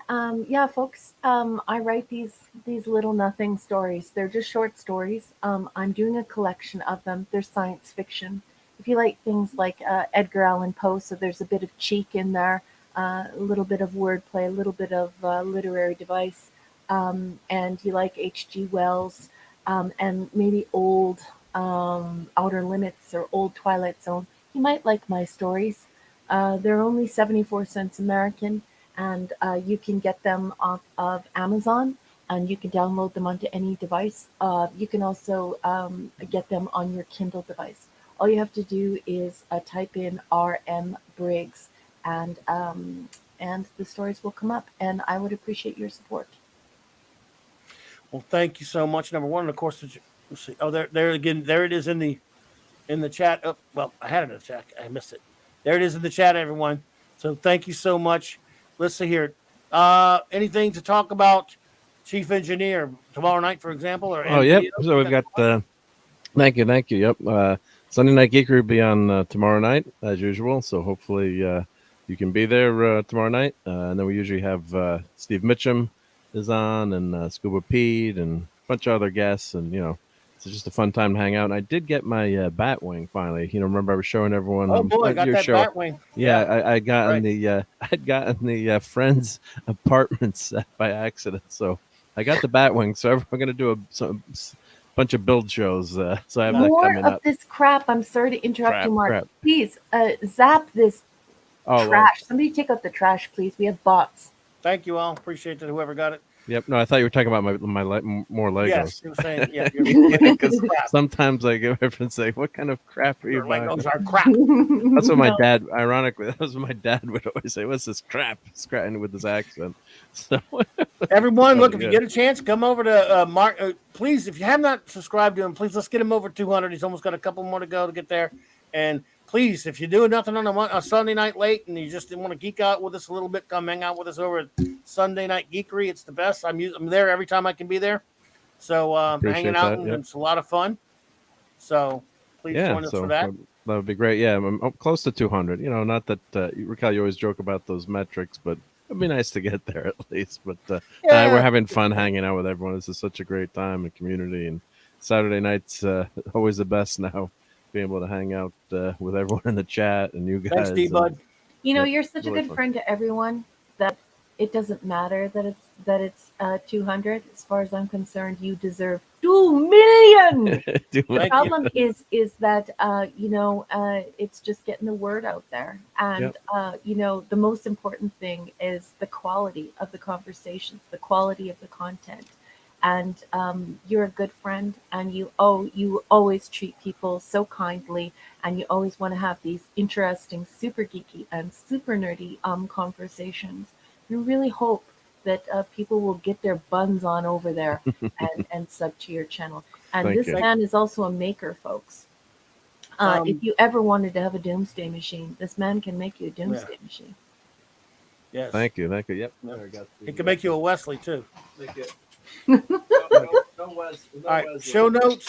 Oh, what are we doing now? No Wesleys. No Wesleys. Okay. we got this, but no Wesley. Yeah. Oh, there you go. Yay! Doomsday machine. Dun, dun, dun.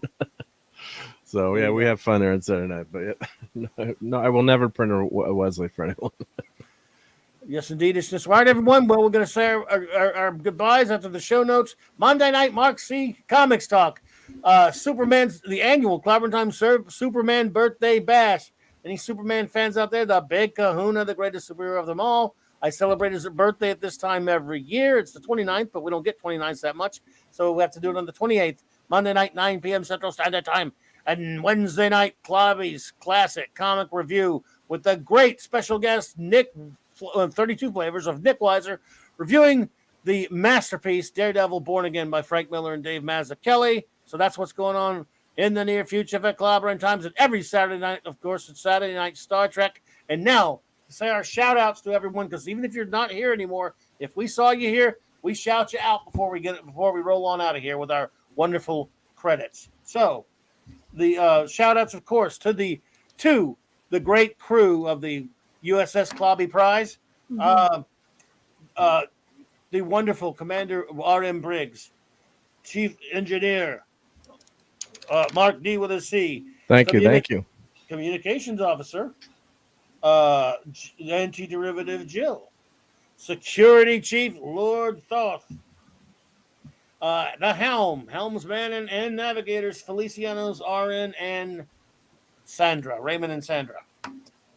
Okay, and wonderful friends out there in the chat, of course, with us tonight. The great Eric K., the Bronze Wrencher, master of all that is wrenching. The Comic Relief Crusader, James Caserta, Eric Carroll. Thank you so much for your contributions tonight, Eric. Thank you. Yeah. The great J-Man.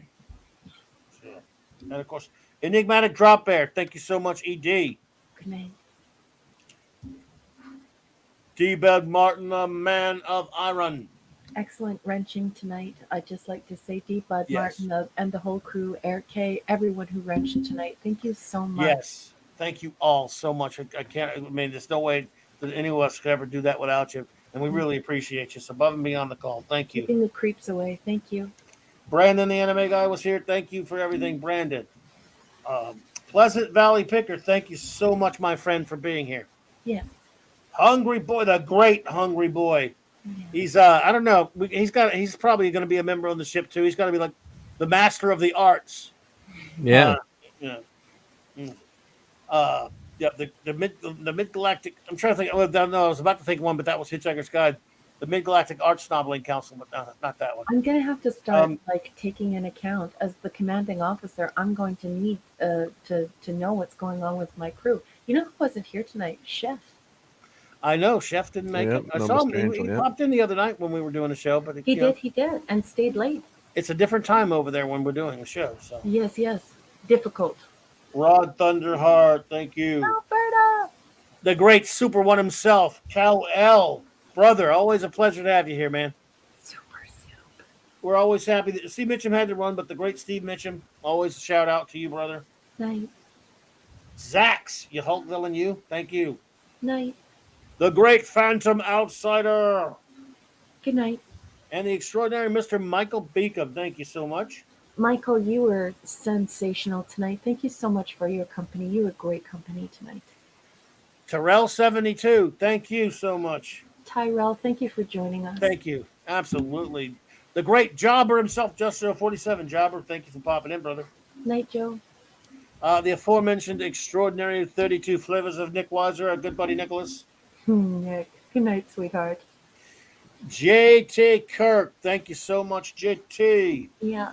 Have a great weekend, JT. So good to see you.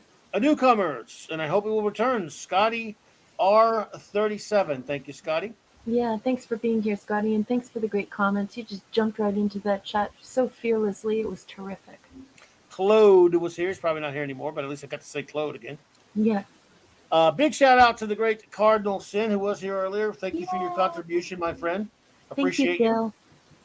Wolfie 762, my friend. Ow, ow, ow!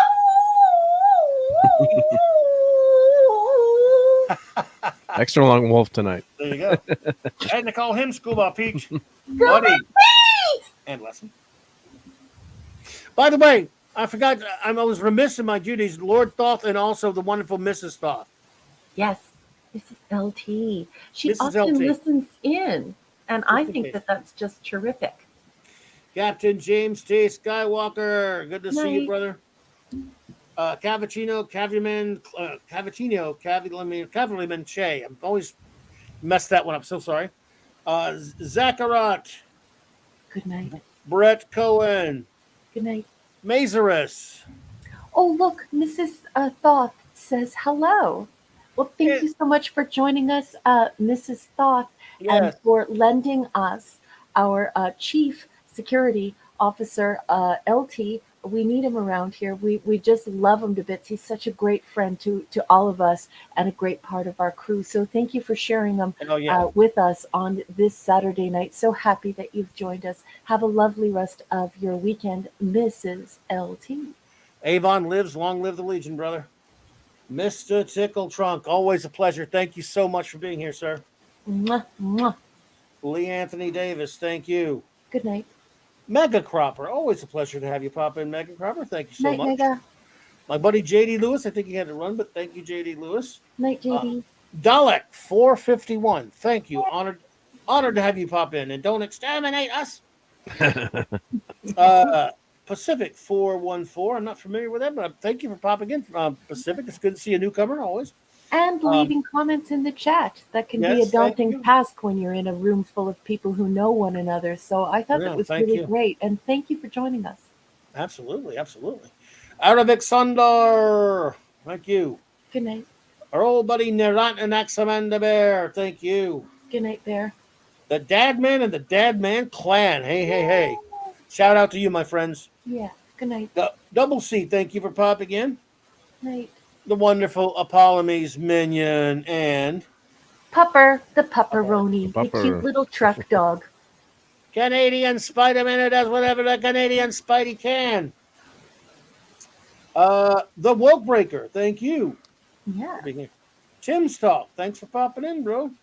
Monkey Jeebus. Monkey Jimas! No one, always someone to us. In Mm. the great Nerdtoria life form, Very nerdy. Very Dave. important.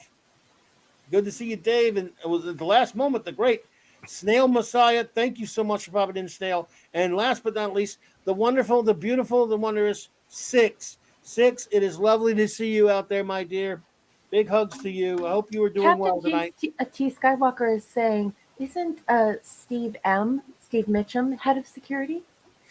I thought I was Thoth. I think we may thought that. I'm not sure. We're going to have No. to start writing this stuff down No. so we don't mix it up. Don't mix them Pretty up. sure I yep. may thought that, yeah.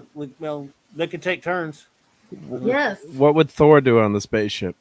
Which I think have we might make Steve. He might be head of secret missions. He might be like our Ooh.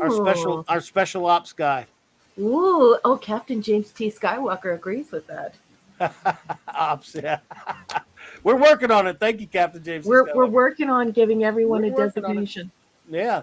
Well, everyone, thank you so much for being here tonight. And for those, we would like you to take a gander, as always, at our wonderful opening and closing credits made by my terrific, amazing First Officer R.M. Briggs, and it took us and with some help to get it here by our great Chief Engineer. So thank you to both of them, my wonderful friends. Thank you for being with me tonight, both of you. You make this so much fun, both of you. And thank you all for being here out there in the chat. And we will see you out on the streams and the videos. All right. So until then, trek on and clobber on, my clobbering trekker ears. Good night, everybody. Have a wonderful weekend.